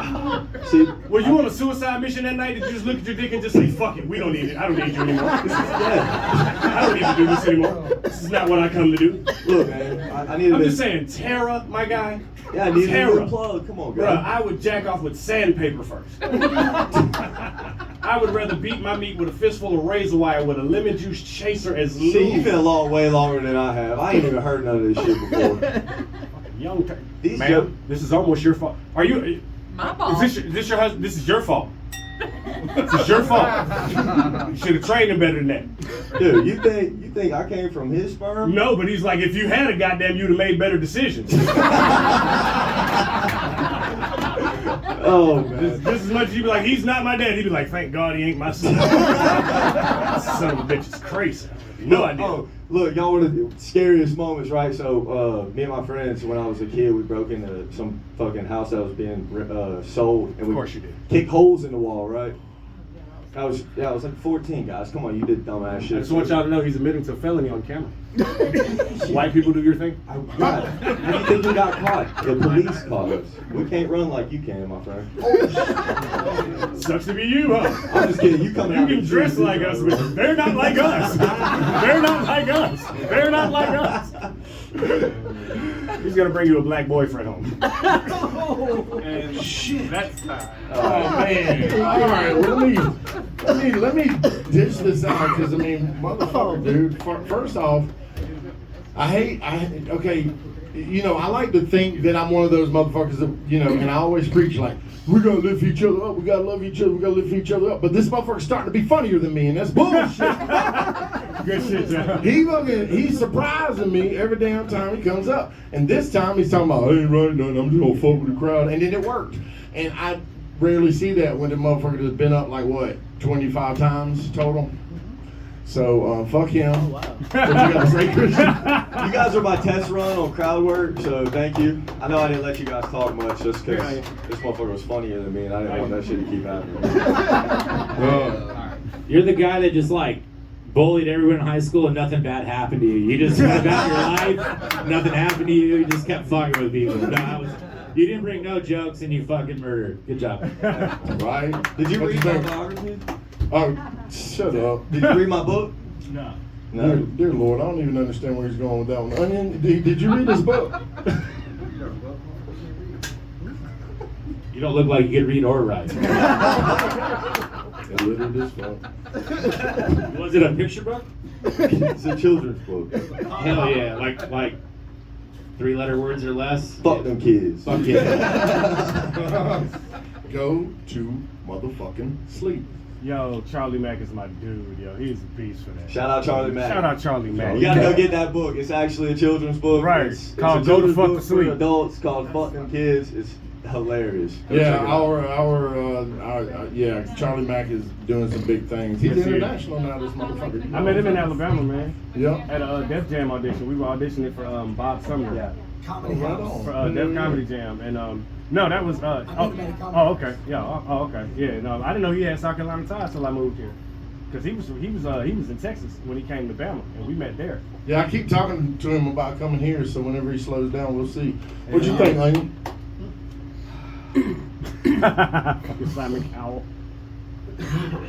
You ain't seeing those for a while. So keep that shit up. What was your mistake? Dear Lord.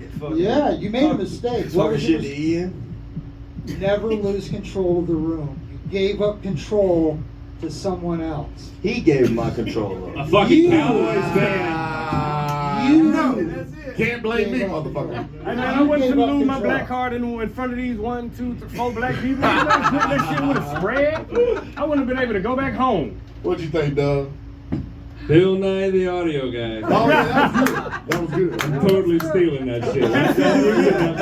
Hey, and honestly, the blunt, fucking, what was the That thing? shit was good. Yeah, that was That good. came out of nowhere. That shit is good. Hey, you gotta keep that for the fucking funnier fire Yeah, shit. that's all buckets. That's good. Sorry, Doug. But I'd have given you more points on topic had you not given us more than 30 seconds of the topic and you the other time just pandering to everybody. But whatever, you made your point and we all laughed for it. So great set, man. Hell yeah. Damn, give it up for Jonathan Rachel. So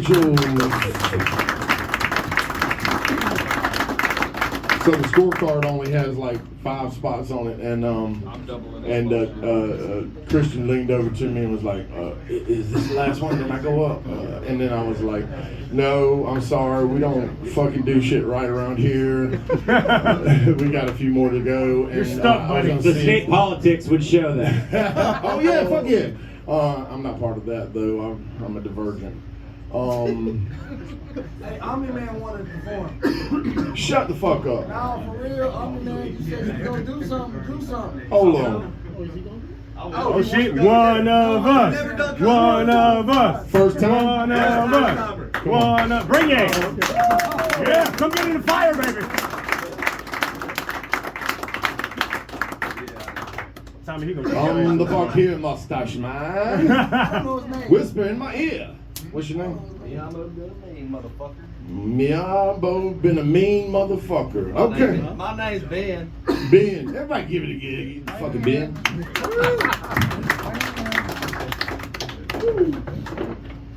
So I've never done this shit before. Hold the mic to your face. Calm the fuck down. We're just sitting there talking, having a little talk about it. Anyways, I wrote nothing. Was not prepared to do this. So I'm just gonna tell some stories. Nah. So concerts in 2010. That was a wild year. Anybody Dave Matthews fans in here? Any music fans of Dave Matthews? Alright, so y'all remember in the early 2000s Birkenstocks were a thing? They were fucking gay. I don't mean anything by that. Jonathan. Anyway. Fuck that, speak your truth. So we're tailgating for the concert, cooking broths, drinking beer. I'm very underage at the time. And these guys walk up wearing fake security uniforms. You know, they're like we need to confiscate your drugs and alcohol. I was like, you can't have them all, but you can have a little. So we proceeded to take Jello shots off of girls' tits with fake cops because we thought they were cops. So we kind of got in a bag of shrooms that day, got a little trippy with it, you know. Anyways, we proceeded to the concert, getting free. This girl's dad got us in, and I blacked the fuck out, like an 18-year-old does, and he drinks entirely too much.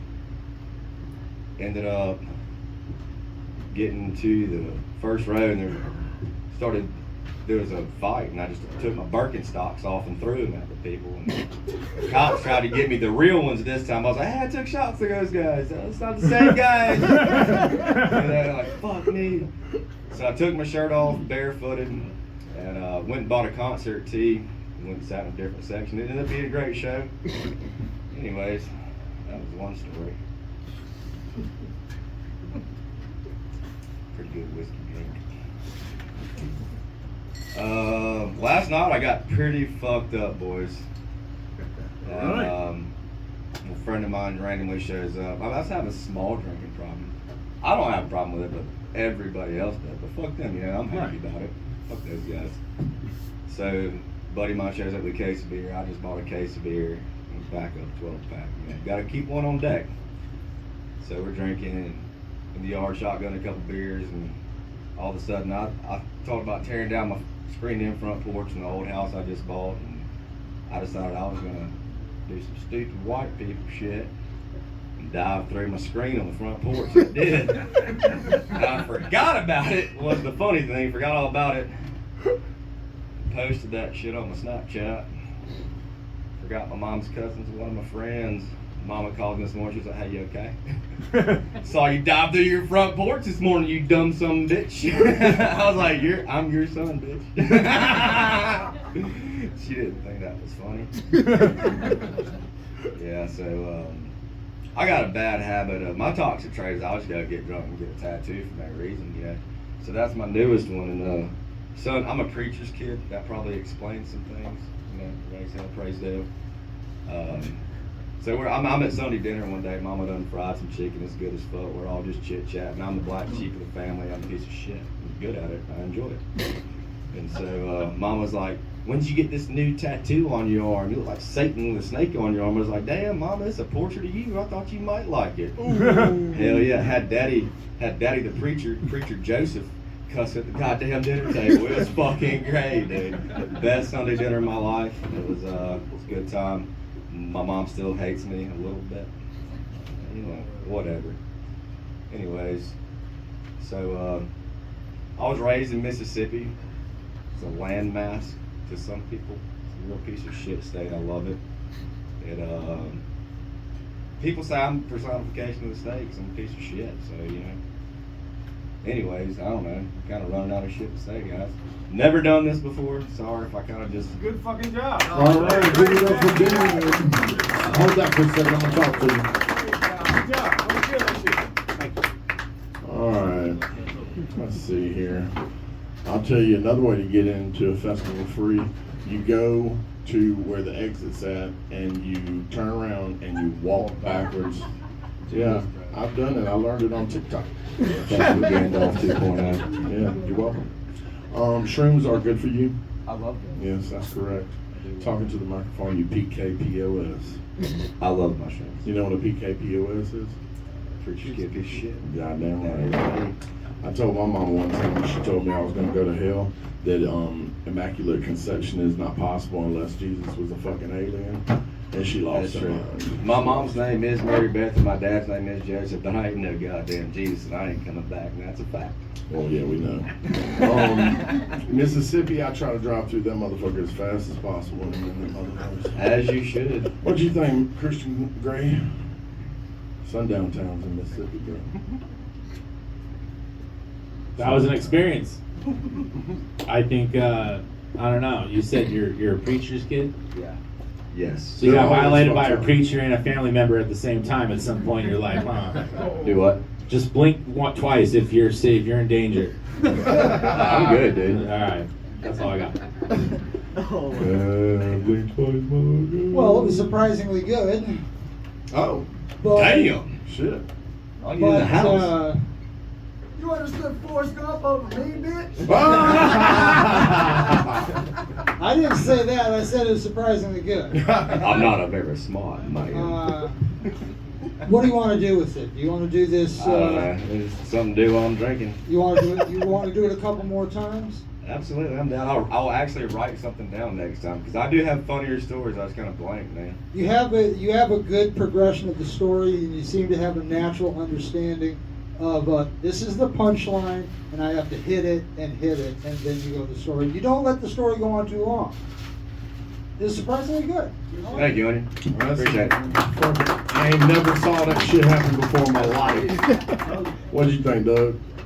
One of my favorite parts about this show is when people get up here and we got virgins and they do their first fucking stand up in front of us, and it's thank you for sharing that with us. Yeah. So I appreciate that. You know, it's Thank a you. special thing. There, you know, if you're not blackout drunk, and that's my only point. If you're going to tell a story about a memory about a time you blacked out, so there, where do you go from there? I'm blacked out, but I still have a story to tell. So you black out. it was pieced together through friends that viewed me blacked out. I don't know. Oh well, you should. I should have mentioned that. Yeah. Well, you look like a lot of fun, man. I'm glad you came down, man. Thank you. Everybody give it up for Ben. Yeah, Ben reminds me of a lot of people that I grew up with. My brother, specifically, he was always one of those dudes that was like... He must be a handsome piece of trash. He is. He's also... Well, I'm not going to say that part. But he was always like, man, come on, let's go do this. Come on, let's go do that.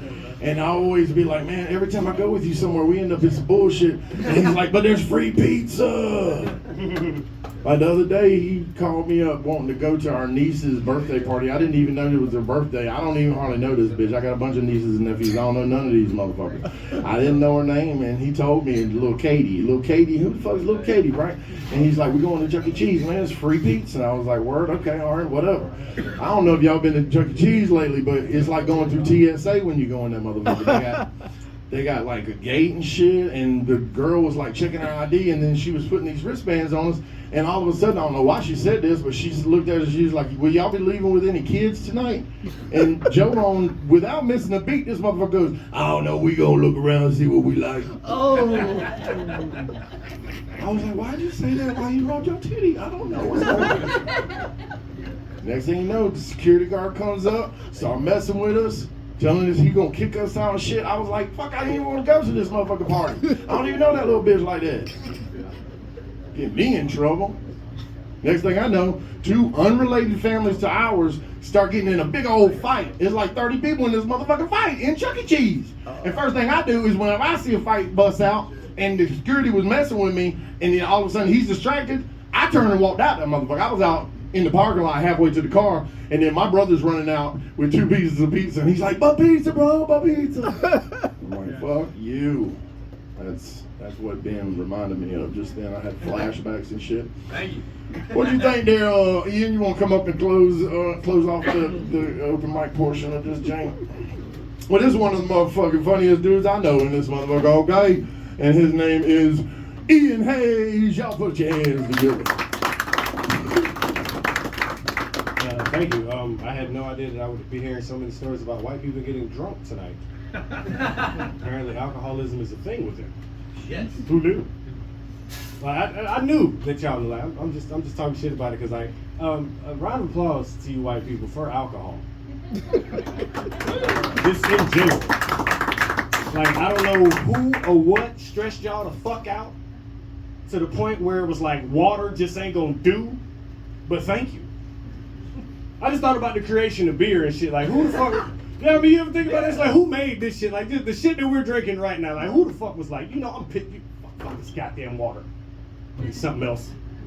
I need something the fuck else. And he had to be a patient son of a bitch, too. Because that shit take a while to grow, ain't it? So he had to be mad for a minute. That motherfucker just walking through just milling every goddamn day. I swear to God, I'm going to kill one of these motherfuckers. I'm sorry, I'm working on this joke. I've already told Facebook this shit was funny. Y'all can't kill my self-esteem already. You know what I mean? Thank you, Jonathan, for helping me get laughs earlier so the people that don't know I'm funny will think I'm funny. That was really good. Thank you. You know what I mean? I'm eating dick now. I don't care. You know what I mean? I'm eating dick now. This is what happens when you're burnt out and you're old and you're tired. You know what I mean? My baby get ready to start school. You know, I got a senior. Y'all pray for me. You know, the rest of y'all look like y'all children are all graduated and got the fuck on and don't visit you much anymore. God damn, I'm sorry. Say kids, they're like, fuck. She's like, there's mine. That's your daughter? Oh, My daughter just graduated. yeah, high five. Got her out of there. Then what's she doing with herself? You have no clue yet, dude. Well, I know that's right. Get the fuck out. Left, right, left. Some fucking push-ups. Hell yeah. Goddamn, what's war and shit going on? I ain't never been so glad to be a felon in my life. Everybody else bitching about the shit Trump doing. We're gonna get drafted. I'm like, y'all niggas have fun. I know they don't want my black ass. The white folk made me sign some paperwork say I can't be nowhere near a gun. And I signed it. Started bullshit. I signed the fuck out of them, ain't gonna do it no more papers. And I ain't doing no goddamn more. I don't know what Matt did to go to prison, but looking at him, it was probably a bunch of shit. Probably was. Like, he does like a prison character, too. I'm mad he left. Yeah, I mean, just, you know, don't he look like an angry Jason Statham without the accent? Like, he does look angry. Like if Jason Statham was born in, like, Dothan, Alabama. He got rested bitch face. No, he's got resting some bitch face. Like, he's got a some bitch in the pocket right now. It's some bitch. I'm mad goddamn Tommy looked like, oh, did he? Come on in. Come on in, Shorty. Did you perform tonight? He did. All right. Yeah, he's hard to understand. I know it. I know he did. He come in here with that accent trying to take all the bitches. You know what I mean? You think you slick? Where you at, little short fucker? You ain't slick, motherfucker. Got the slick back hair and shit. Hey, listen. Hey, this is our fishing hole. Matt heard you talking about you leave me and the other two black people that fall in here alone. These are our white people. Come here trying to take our white people with your little fancy accent and shit. It's smooth motherfucker. You sell shit for a living, don't you? I knew it. I know it. I see you. I feel you, puppy. I feel you, papito. It's one of the motherfuckers, you get on the phone with him, you start talking like him for no reason. I could not have an accent like that. I know you be fucking with bill collectors. Be some bullshit too. Like, I hate those motherfuckers. Like, who applies for those jobs? I want to call other people and beg for money. Bitch, don't you got bills too? Somebody calling your fucking house too. Calling me with a goddamn attitude. When can we expect it? Bitch, expect it when you get ready. Now, when you expect it and when it's going to show up, there's going to be 2 different days, I promise you. I'm sorry, I'm venting now. You know what I mean? Because all the shit that they told us when we were children ain't true. Remember when they told us if we worked hard, we'd be happy? Lies. This goddamn room. Bunch of angry, giggly motherfuckers in here. I'm probably the angriest comedian you know what I mean? I'm serious. Like, I just thought about it. Like, my job is to make people laugh, and I'm mad 99% of the time. Like, I'm a bad road rager. Anybody else got road rage? Yes, sir. Good. I mean, no. I mean, like, I got it bad, though. Like, if you in front of me, I want your head to fall the fuck off. You know, I know I've cursed out 3 meemaws today. At least 3. Not meemaws. Meemaws. Oh, shit. Listen, I'm talking about, for those of y'all that don't know, that lane on the left is for people with ticket money. If you on the road and it's got a lane on the left, that's for niggas with ticket money. That's the don't give a fuck lane. We got 3 lanes in traffic. You got the ticket money lane, you got the slow lane, and you got the HIV lane. You pick your lane and you travel according to whatever lane. Ain't that what it is? You know, ain't that what they call it? Oh, yeah, that one. Yeah, I mean, you know, and then I'm sorry, and my boy Fredo said they got a 4th lane too. That's just for the drunk motherfuckers. Huh? You know what I mean? Like, I don't know what they call it, but he said when he ride down to this, whatever road that is. Driving by. See, I'm talking about white people come up with every motherfuckers. Sons of a bitch. Good job. High five it again. Drunk on Braille, you get fucked up a lot too. I know it. I know it. You did a lot of cocaine in the 80s. I ain't mad at you. Yeah, I mean, he's like one of them dudes. Yeah, he got a beach house and shit. You know what I mean? See, I knew it. See, I'm so jealous. Damn, I want to be white for a minute. You know what I mean? I be having fun. You hear the stories the dude just told and shit? Like, I went to a concert, dude, you know, my friend's dad got us in and shit, you know. That shit don't happen in the black community. If your ass ain't got to ride, you got to ride. Like, ain't nobody's dad's friend helping you do shit, you know what I mean? You be lucky if you know your dad's friend. You be lucky if your friend knows his dad, dude. Fucking bro, man. Fucking yeah, dude. I wonder, at what age do y'all get that accent? Don't do that. He's asking a legitimate question. We're born with it. Y'all born? No, y'all not. No, you're not, because when you little, y'all high-pitched country motherfuckers. And then like middle school, like one of your nuts drop, and then like you play sports, so you have like 2 black friends, and then you like then everything is bruh. And then you get to high school, and then you play 2 sports, you know what I mean? And now you got 4 black friends, you know what I mean? And that was bro. And then you go away to college, you know what I mean, or wherever you go, and you go into society around more white friends, and it's just dude. Fucking dude. Fucking dude. Such a funny fucking word, man. Just fucking dude.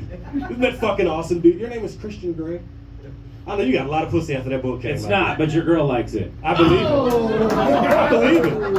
I believe it. You know what I mean? And I let you hit too. I know that credit good. You know what I mean? You know, you won't touch it where I touch it, but I mean, you know, I let you get there and tickle her. Damn. Everybody give it I up got for long you. fingers. I got long fingers. First off, motherfucker, in New Orleans, whenever Prohibition hit, they all the breweries started. They had to bust all their barrels of beer up and pour it out in the street, and the whole city came out there with pots and pans and shit, grabbing it up out the damn gutter. That's how much we like white people like it. See, there wasn't enough black people in that town, because if it was, it'd have been a Negro out there with a straw just all that shit up. See, that's what we were all doing. Prohibition. Y'all stop making up all these fucking rules, white people. Let us live. Shit. I just want to mention that Santa is here with Christian Grey. He's got some of his people. Oh shit, yeah, I did see you, but how you doing, sir? Listen, I've been really good this year. Fuck what the L said. You know what I mean? Rudolph's a lion son of a bitch. Oh yeah, and hold on, dude, Santa Claus, I just want to let you know, as a person, you ain't worth shit. It's awful. The story of Rudolph is some bullshit. We've been singing a bully tune. Think about the fucking song. Rudolph the Red-Nosed Reindeer had a very shiny nose. And if you ever saw him or some shit like that, you would even say it glows. All of the other reindeer used to laugh and call this motherfucker names. Old red ass nigga. Old red. They never let poor Rudolph join in any reindeer games. They playing spades. He got to sit over the side. They won't even let him shoot dice. Then one foggy Christmas Eve, shit got to hit the fan. And Santa come to say, Rudolph, with your nose so bright, won't you guide my sleigh tonight? I'd have told you to go fuck yourself, son. I told you to go fuck yourself and what position to do it in. Just son of a bitch, you done been dead before, haven't you? I have a black grandmother. I was raised by a black grandma. I've been killed a couple times. What do you mean? So road rage is why you needed a mechanic. You had posted on Facebook you needed a mechanic. No, and don't be fucking telling my business. Listen, you put it on Facebook, motherfucker. Shit. They ain't on my fucking Facebook though. They think I'm somebody. Y'all follow Ian Hayes. No, on don't Facebook. follow me. Nobody follow me. First off, rumble strips, driving by field, that's real, okay? My daddy used to do that in the 70s. He picked me up in a fucking old panel truck that didn't have no shocks. He pulled up, he opened the side door, and smoke just billowed out, and there was a pile of dirty clothes. And the nurse handed me to him, and she was like, "You taking him home in this?" He threw me on the pile of clothes and shut the door and was like, "Hell yeah, bitch!" And just bounced off this bitch. You know what I'm saying? That's how my life started, bitch. That's what I'm talking about. Hell yeah. And plus, on top of that, old man, he had Coke when Coke was good. That was back. Yeah, I know. That was back during the. I was gonna make some other jokes, but I don't want the ride home to be uncomfortable. And then the way that the white folks talk, I call that brocephalitis. Because when you get around the bros, you start talking like the bros. Fucking did. Bros, you start drinking White Claw and shit. These motherfuckers at the beach and shit. I'm They in the beach with Speedos on, with pride I had flags fucking on. Jaeger for the first time. Dude, I had a fucking Jaeger bomb, dude. Like, oh my fucking god, bro. What you think about Ian Hayes, Christian Grey? Sorry, I was messing with him while he was texting. I don't know where I start with this. I'm sorry. No, man, my man rang the bell like 10 minutes ago. You're definitely running on filler time. I kind of let him take over there for a minute. If it wasn't Ian, I would have been like, hold up, motherfucker, you ain't doing a whole nother No, business. man, no, this brother's nice. He's so nice, I'd let him date my daughter as if he was a white guy. And I'd bang her if I was a white guy. You know, leave it to someone in the South, leave it in the family. No, that's my uncle over there. I'm sure we can work out an adoption situation. We can get you in the family, dude. I've always wanted to be adopted by white You're people. in, dude. Yeah. Fuck Hey, yeah. hell yeah. You Negroes will never see me again. I gave y'all a chance. He's never coming to I the tried. barbecue Yeah. again. But you're never gonna be invited to the barbecue ever again. Yeah. That's right, no barbecue for you. Wait, that's the cost. That's the cost. You wanted a white family? No You barbecue. gotta learn how to swim. I know how to swim. I'm a Navy on brat. now. Fuck you. I'm a Navy baby. I know how to swim. You No, can't jump high no more. If you get adopted by them, you gotta give up a lot of shit. No. You can't run. If You can't run fast. Ian or John make it out to the Northwest, hit me up. I'll put you on a show. Hey, John, we're going to the Northwest. That's what I'm talking about. That's right. Christian Grey offers Ian a gig. I'm not funny tonight. The host does not get a gig. Okay? I'm not getting a gig. What you think, Layton? Oh, how disappointing. Oh, shit. that's a lie. What? What'd you What say? Onion said? What did he say? Doesn't matter. Oh, okay. I mean, you know you're my favorite turd. I never Yeah. shit you. Good.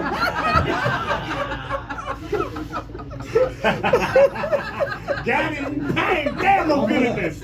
I'm too good at this shit. I'm gonna leave that one. Because this is your show.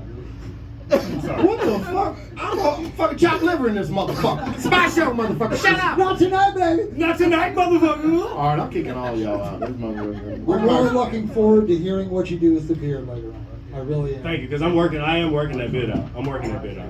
This is what open mic is for. That's those of y'all correct. that don't know this. Yeah, This is how technically- guys work out their sets before you see them on Netflix. They come in here, we shit the bed, and then it's like, oh, it's funny? Well, then we'll see it. Technically, I started this because I guess needed a fucking gym for comics. You know, this is a joke lab right here. What you got to say, Doug? In this motherfucker? Always a pleasure, Ian. You the man. I got a blur of white people jokes, and I really don't have any notes for you because you don't need any fucking notes from me, man. You got this. Thank you. Always and forever. My brother from another mother. Yeah, what's funny, man, is like, I gotta tell y'all this real quick before we let Christian take over the room. We'll go ahead and let these fools get out of here. Doug will do the math, and we'll find out who the top person is, and then life will go on, and everybody will be happy. The thing is like, Ian and I got close real fast because a couple of months ago I was in a car accident and I needed a blood transfusion.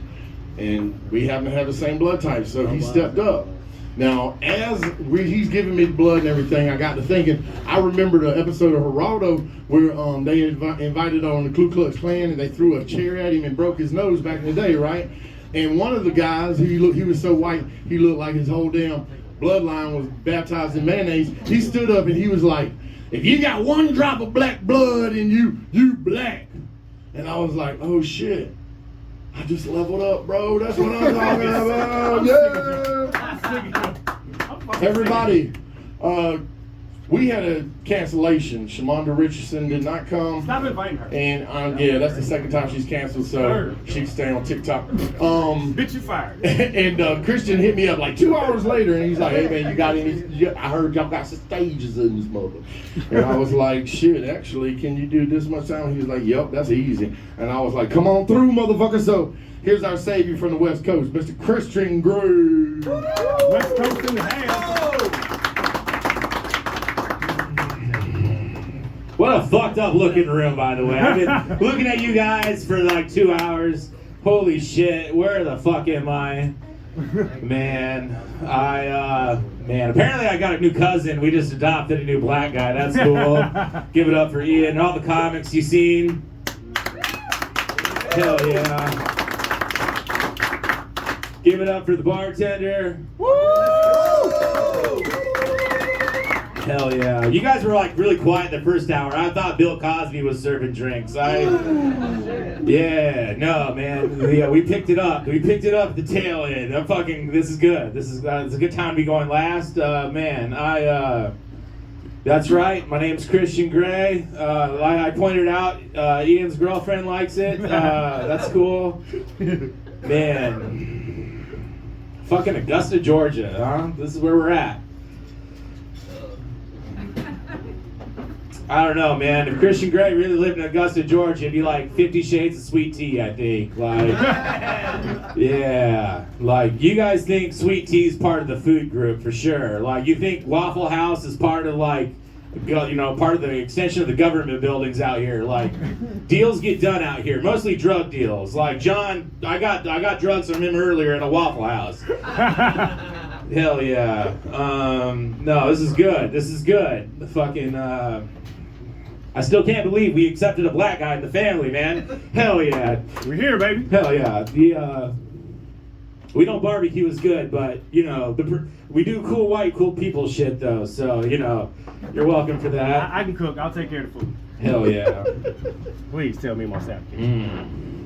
Never heard of it. You're welcome, Uncle. You don't gotta cook again. You're gonna have ribs for days. I don't eat pork though. Pork? Oh. What kind? Hold up. This adoption isn't final yet, is it? All right. I would say wait, pork and white women on. Oh man. All right. It's my diet. All right. Let's see here. I don't even know where to start with you people. Anyone like baseball? Yeah. No, it's seriously, it's cool. If you didn't applaud, that's cool. It's a sport for smart people. I'm from the Northwest. I'm a big Seattle Mariners fan. Okay. Listen, guys, it's not easy being a Seattle Mariners fan. If you let me finish, you know, and you're up, you know, it's I'm a lot like my favorite team, full of potential, but we always seem to let people down. Like, it never ends well. Like, I had love in my life, and even she got rid of me. She realized, like the Mariners, she was never getting a ring either. Yeah, let's see here. I don't know, man. I think Northwest is crazy, man. The Northwest is crazy. You know, let me tell you about living in Portland. As soon as this guy's done with his phone. Am I that boring? I'm only 2 minutes in. Jesus Christ. No, man. People ask me all the time about Portland. What I mean by Portland, they ask about trans people. Listen, guys, to the point where I think some of y'all might think trans people are delicious. Like, what's the deal here? Like, I don't know. I don't even know where to start, man.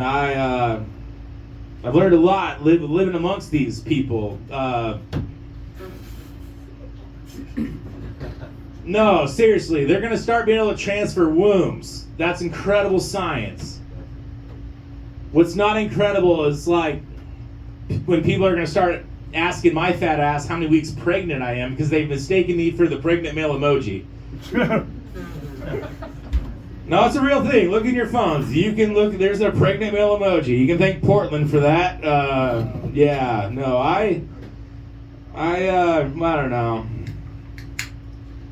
I know people that have their big gripe. What's the big gripe about people of, I don't know, like to be a science project, if you will, you know, and their biggest gripe is they took the fucking rainbow, like a bunch of big macho men, you know, they took the fucking rainbow, and listen, guys, like,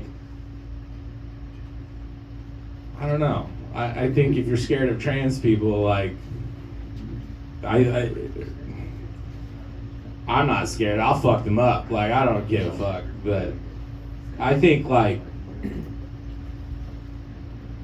if you think trans people, as they are, piss people off, especially probably people down south, just imagine if your gay and trans friends started taking over Army Green and camo, maybe wear MAGA hats, make America gay again. Like, it just wouldn't, that would really piss people off, you know? Like, for sure. Like, that's how you get under their skin. That would be like that would be the, what was it? Let's go Brandon chant if you were gay or trans of Portland, for sure. I don't know. I don't subscribe to politics. It's just people up other people's ass. It's not my thing. Oh, man. All right. Let's see here. I don't know. You don't like baseball, you don't like trans people. I'm not really, let's see here. I'm just kidding. Let's see here. We got...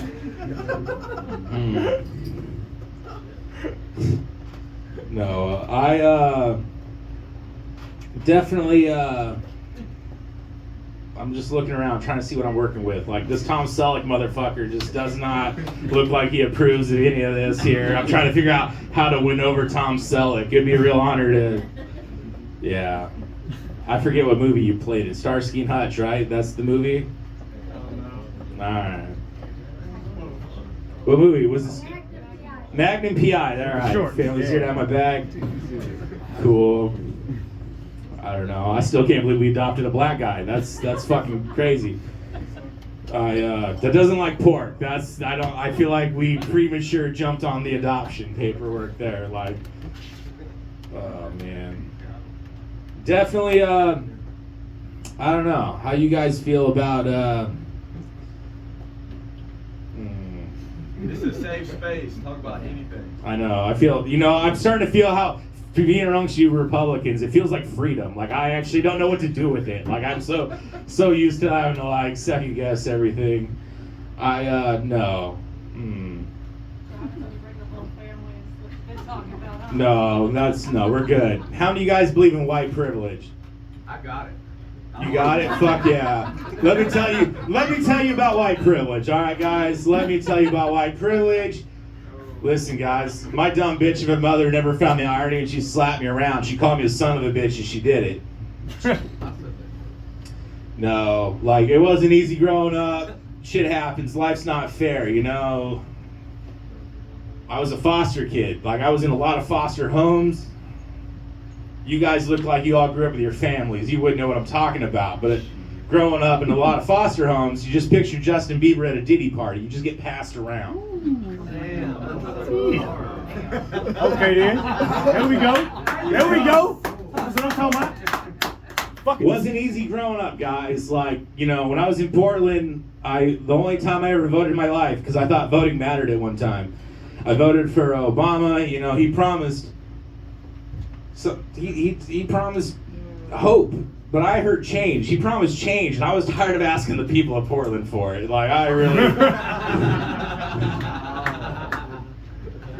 What I'm trying to say is, guys, like, you're looking at a real example what a waste of white privilege looks like. It was wasted on me. Some of you guys look like you made better use of it. You, for sure, Tom Selleck. Like, you definitely probably made better use of yours. Man, I don't know.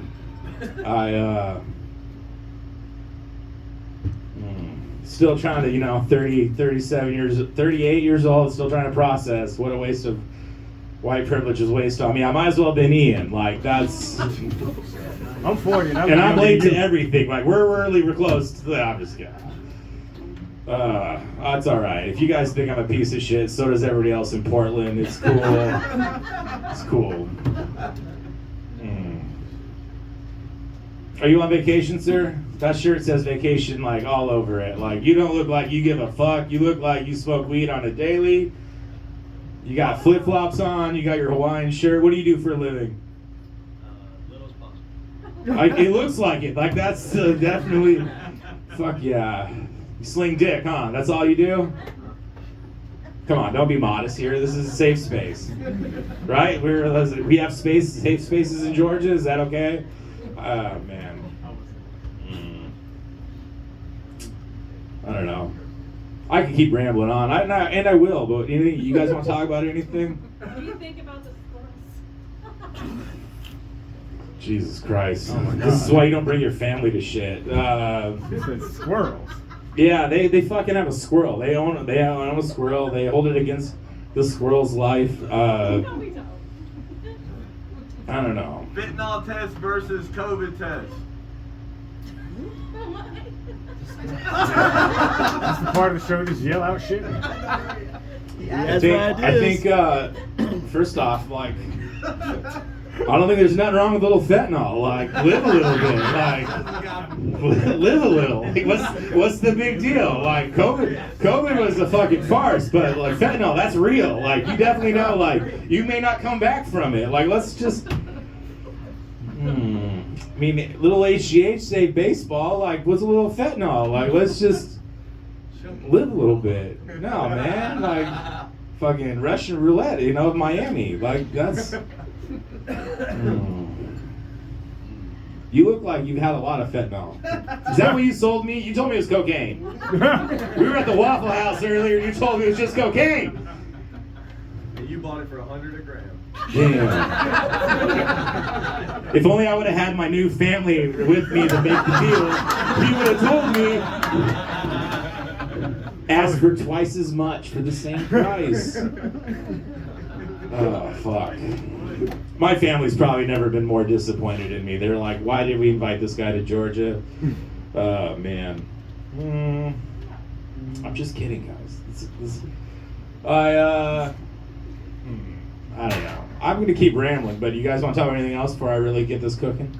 No, I'm glad. No, this is good. This is good. Like I said, like you guys have been dead like most of the show. So now I'm just trying to make sure you're all here now. Y'all look like you got drugs from Ian, and now we're all fucking cooking.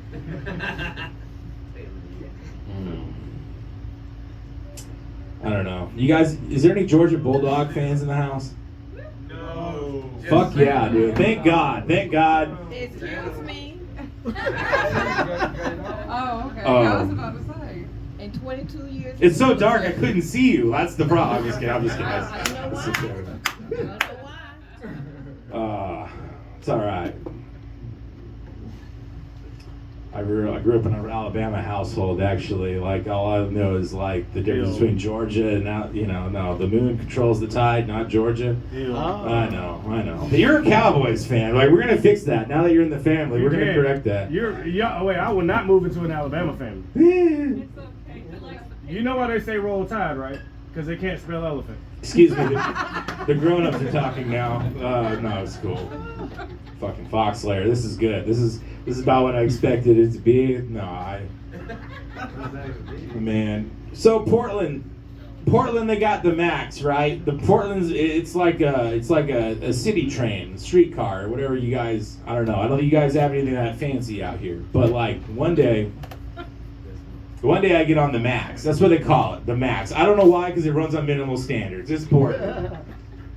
And it's packed. I get on the Max, and there's nowhere to go. And I like tap on this person's shoulder, and I'm like, excuse me, sir. And they're like, it's ma'am.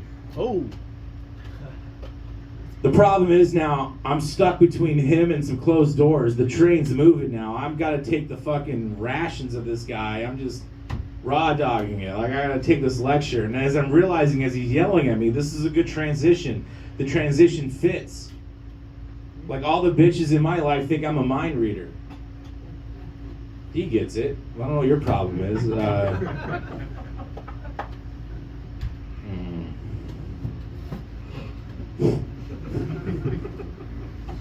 It's alright.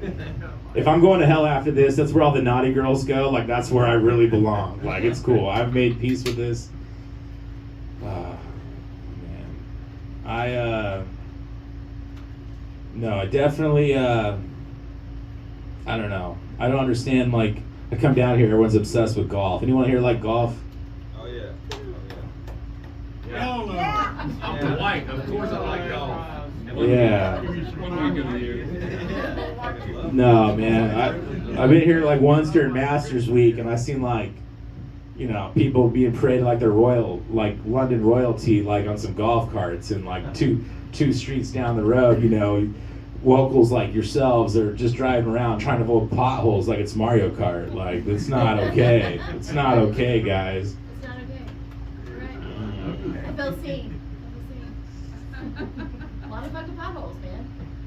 It's true. If you weren't the bartender, I'd tell you to shut up. No, I'm just kidding. I'm just kidding. You feel froggy, baby. You're the best. I'm just fucking with you. I get real sick of when I come to visit here. When I say it's fucking hot, they're like, it's not hot, bro. It's the humidity. No, they don't want to punch you in the face and tell you it's not the punch that hurt. It's not the punch. It was the impact. Like, it's not. Tell me it's not fucking hot in Georgia. Jesus.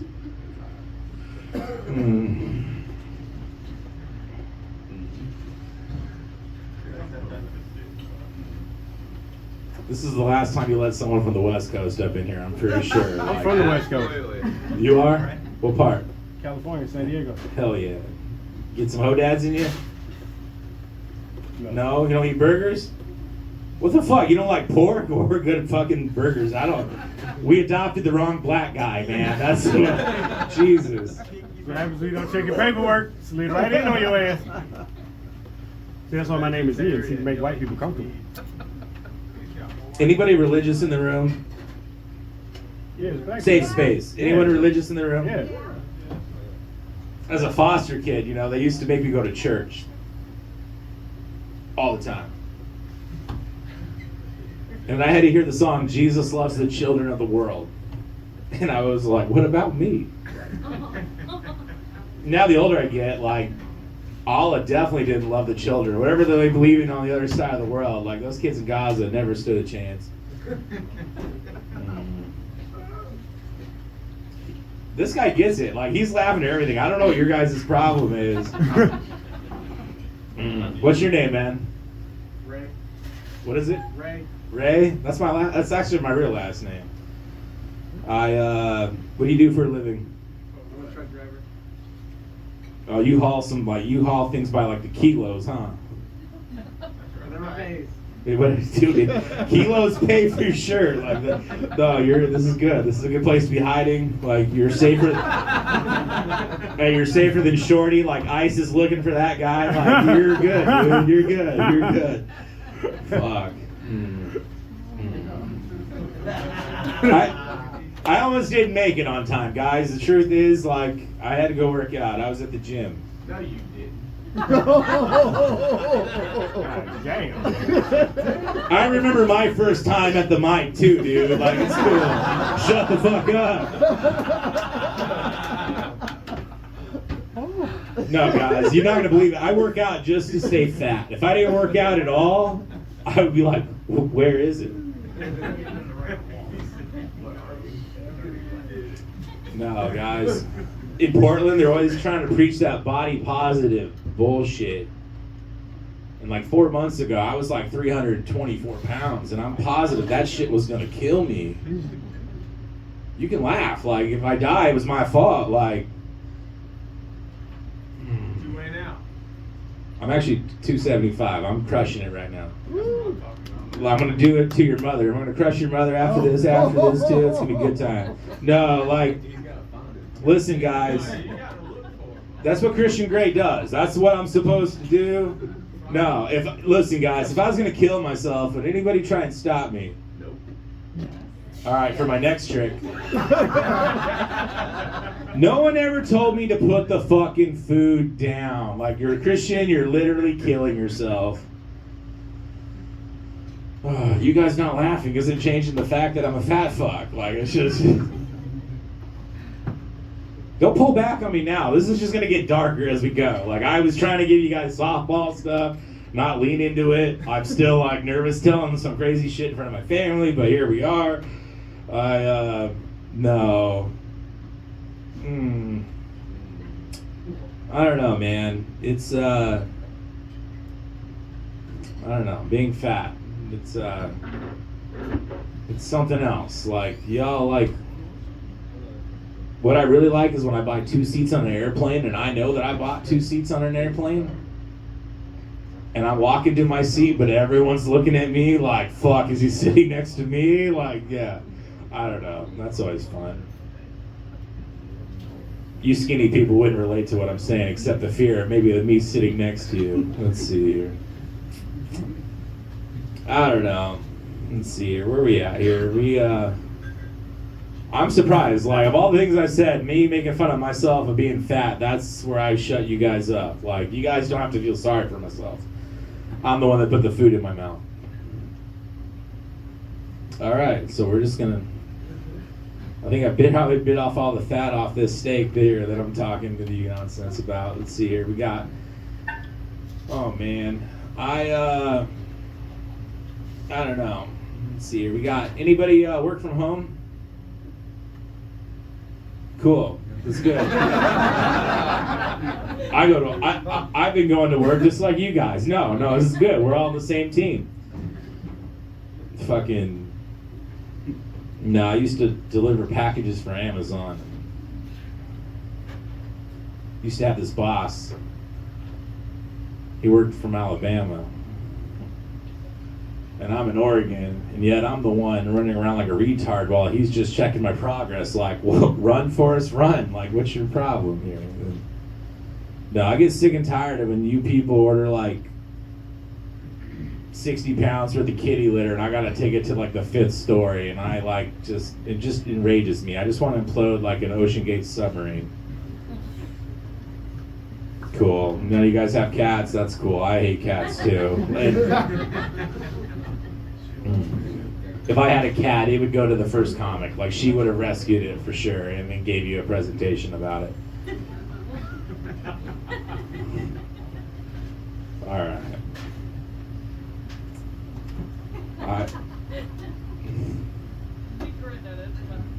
20 minutes later, she got it. That's cool. No, it's, I don't know.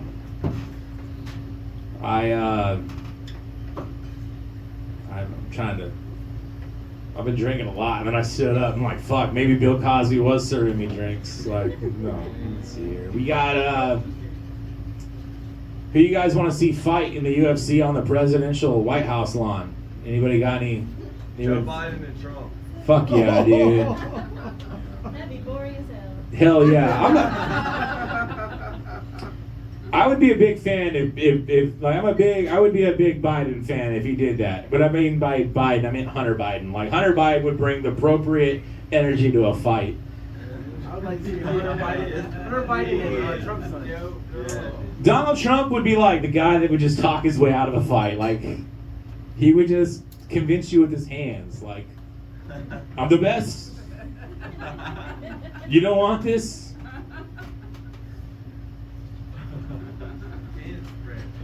I don't know. How do you guys like Donald Trump? Yeah! No, it's cool. Safe space. Who likes Donald Trump? Round of applause. People in Portland hate that guy. And they hate it because I'll tell you, I can defend Donald Trump on one thing. Uncle, I can defend Donald Trump on one thing. That bitch Stormy Daniels owes Donald Trump a refund. That was fucking hush money. There was nothing hush hush about that. Like, everybody knows they had sex. Like, listen, when me and Santa pay for sex, we expect fucking production value. No one needs to know. All right. You guys that pay for sex in front of your wives, I'm sorry, I'm not trying to call you out. It's cool. I would keep my mouth shut too. You guys don't believe in hookers in Georgia? What? I thought this was a place of freedom. Like, what the? Are you saying all hookers? Shit, you stay away too. I mean, Ian was going to show me after the show. I haven't got that far yet. I haven't been here that long. Fuck. Tell me about him. You obviously know about these hookers. Yeah, tell him. Dad, kill his dad. What's the going rate out here? What's the going rate out here?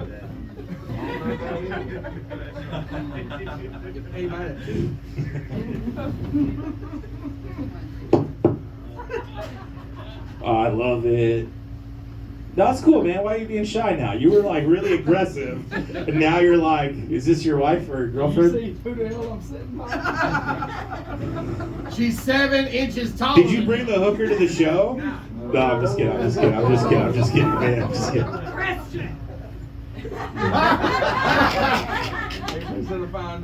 Relax, cousin. I got this. She's a Braves fan. I thought it was possible, man. All right, let's see. I'm sure it was from another life, right? Like it wasn't. Yeah, you're a good boy now.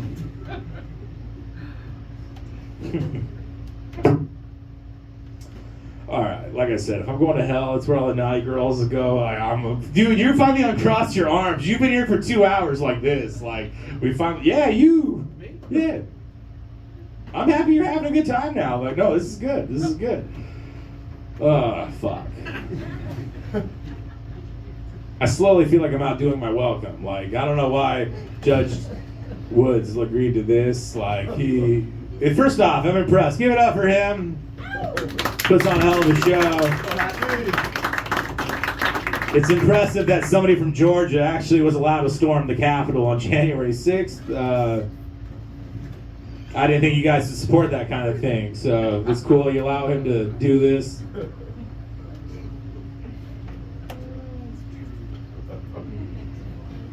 Don't act like some of you guys weren't there. Like, you guys, don't be quiet now. All right. I'm sure my family hates every bit of this. Like, I told them, they're like, is this going to be like a squeaky clean comedy show? Like, I was like, yes. Like, this is definitely not. This is going to be a PC show. Again, the grown-ups are talking. I don't know why you're interrupting me. Like, this is why you can't bring your family to nice places.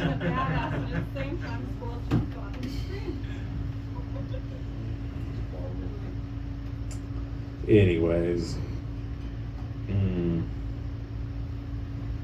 you guys ever sleep with anyone ever sleep with coworkers they shouldn't sleep with? Yeah. Fuck yeah. No, it's good, man. It's like the forbidden fruit, you know, it definitely tastes delicious. Metaphorically, don't cancel me. I don't know if you guys participate in that in Georgia, but man.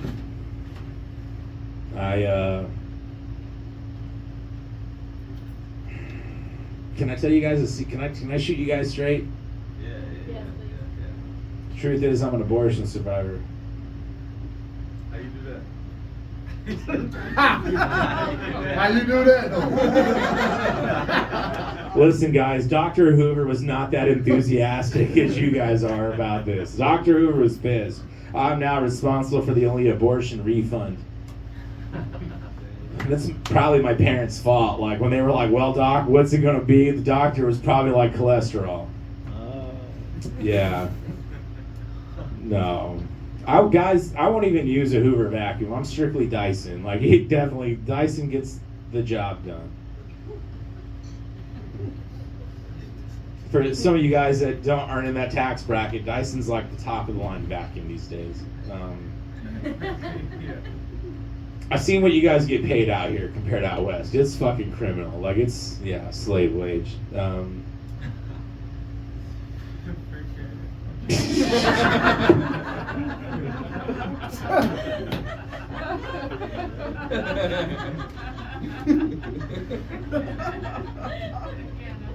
I do on a nightly basis, guys. That's what I do. We feel heard, right? That's right. That's no lie. I'm still looking around at this room, like, what a fucked up looking room this is. Like, I don't know. No, this is good. I'm having a good time.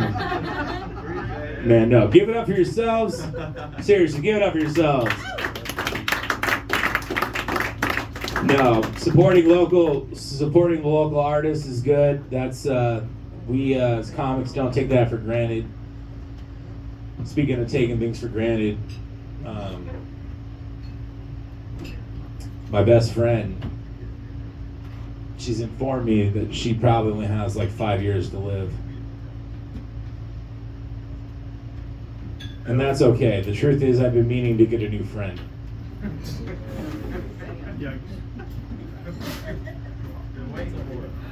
Natural selection is just taking care of a conversation I don't want to have.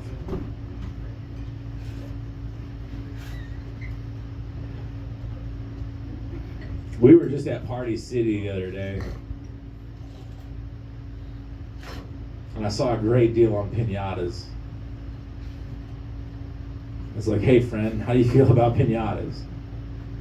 She's like, why you ask? And I just thought it'd be great if the children could play with their mother one last time.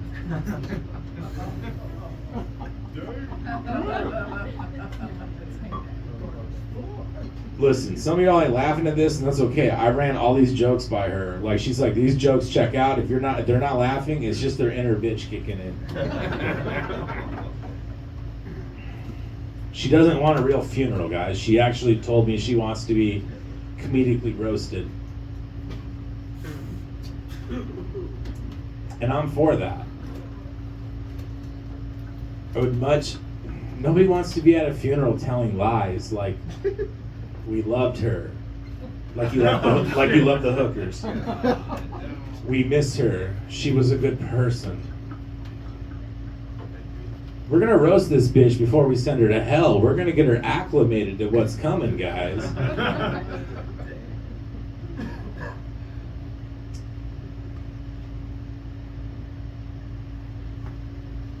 I hate when she tells me how much she has like left. Like I'm not excited about this.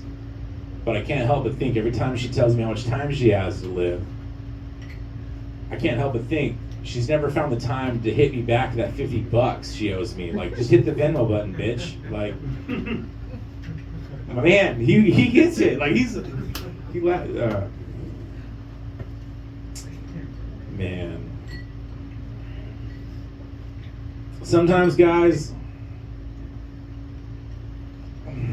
this is petty. I'm ashamed to admit any of this, especially to you, Tom Selleck.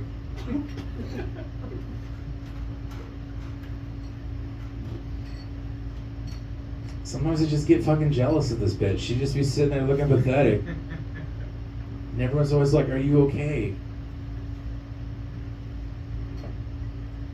No one ever checks on me. Like, have you seen what I look like when I sleep? Like, you would think I'm dying.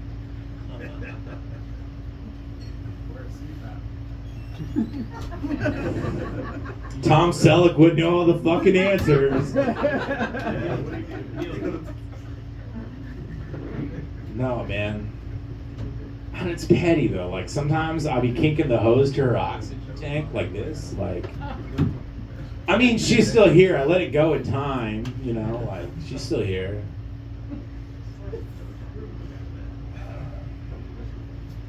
Sometimes I'm like, hey, friend, can I borrow your parking placard? I just want to be able to park anywhere I want to. And she's like, over my dead body.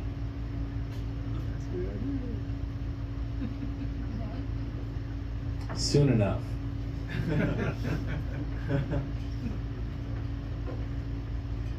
One day that day is going to come. By the looks of it, none of you guys are going to come tonight, for sure.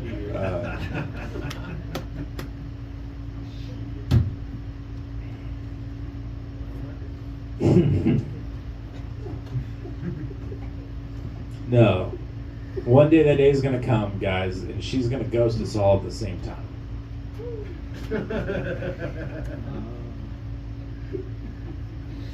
I just hope nobody finds me in that parking lot trying to find that fucking parking placard. Like I said, I'm going to hell. Like, it's cool, guys. I've made peace with this. All the naughty girl. I'll see my friend there. It's going to be fine.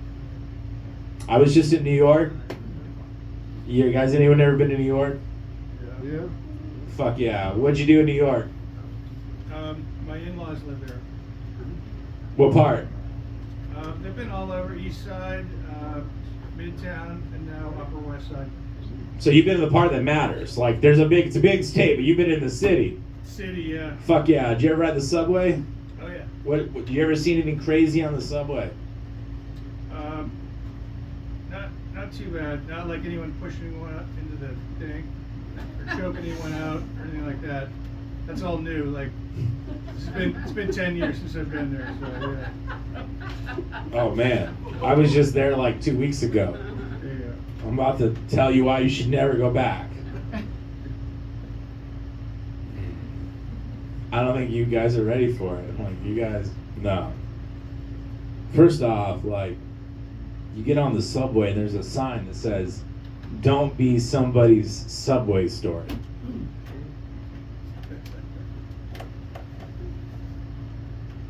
And that's like before I paid my $2.90. I was on the platform, you know, and in these fucking rat-infested tunnels, like some dude playing Careless Whisper on a dented saxophone. I got robbed twice before I even got on the train. The third robbery attempt, the guy's like, "If you don't give me any money, I'm gonna fucking mop the floor with you." And I insisted. I was robbed twice already. The only reason why he left me alone was I said I wouldn't do that if I was you. And he's like, "Why is that?" And I was like, "Well, if you're gonna mop the floor with me, you wouldn't get the corners very well."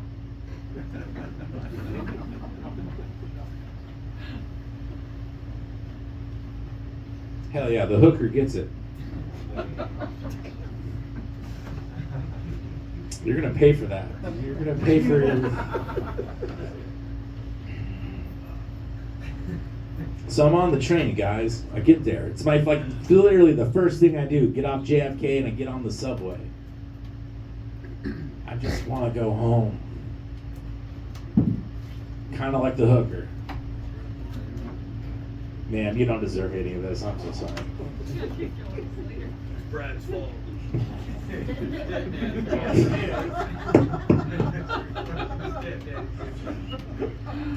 No, guys. I finally make my way. Don't you hate when you put your AirPods in? I don't know. You guys are basic people. Do you guys even have AirPods? No. Only right one.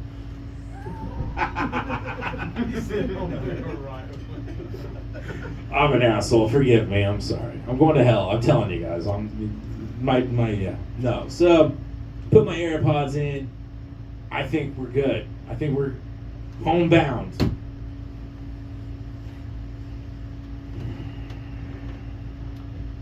No. My fucking head is just getting nudged by some fucking elbow over and over and over again. And I look over. I can't believe it. Uncle, I can't believe it. This lady's straight riding this guy on the Max. Just straight fucking on the subway, man. No, it's cool. Like, I did the right thing. I'm no cock block, guys. I just got up and turned my back to them, just the way my mother's side of the family did.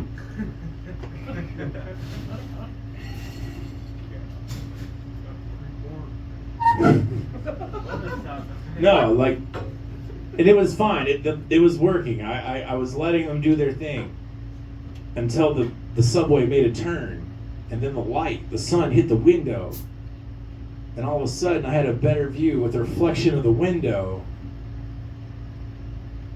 It was awful, guys. Like, I just sat back down, but it was weird. On the way back to my seat, I made eye contact with this bitch. She was nice though. Like, she really was. Like, I don't know if you would have done this, ma'am, as a hooker, but like, she offered to let me join. And I was like, no, cuckold's fine. I'll just call me Adam 22. Oh, shit. Family, Adam 22 is a porn star who let his girlfriend have a really big black. It was like Ian's dick, probably. I don't know where Ian's at. He's our new family member. He's right. My daddy got 8 of us, he's right. And that's not even the worst part of the story. Out of nowhere, the fucking saxophone player is playing My Heart Will Go On all out of nowhere. Like, and it's not the Titanic going down, if you know what I'm saying. Like, this, man. I finally got off, though. Like, that was a relief. Like, not the subway, just from watching. Like, anyways. Anyways, I think I've outdone my welcome. Give it up for Judge Woods. Go fuck yourselves. I'm Christian Gray. It's been a lot of fun. Thank you guys. Appreciate shit, hell yeah. Give it up for Christian Gray again for stepping up. That was very interesting. I enjoyed it. Although I do want to tell his cousin about Penelope. Hold on just a second. Let me see if I can get her to come through. So I've been channeling this. It's a humanoid squirrel from Metropolis, from the planet Metropolis.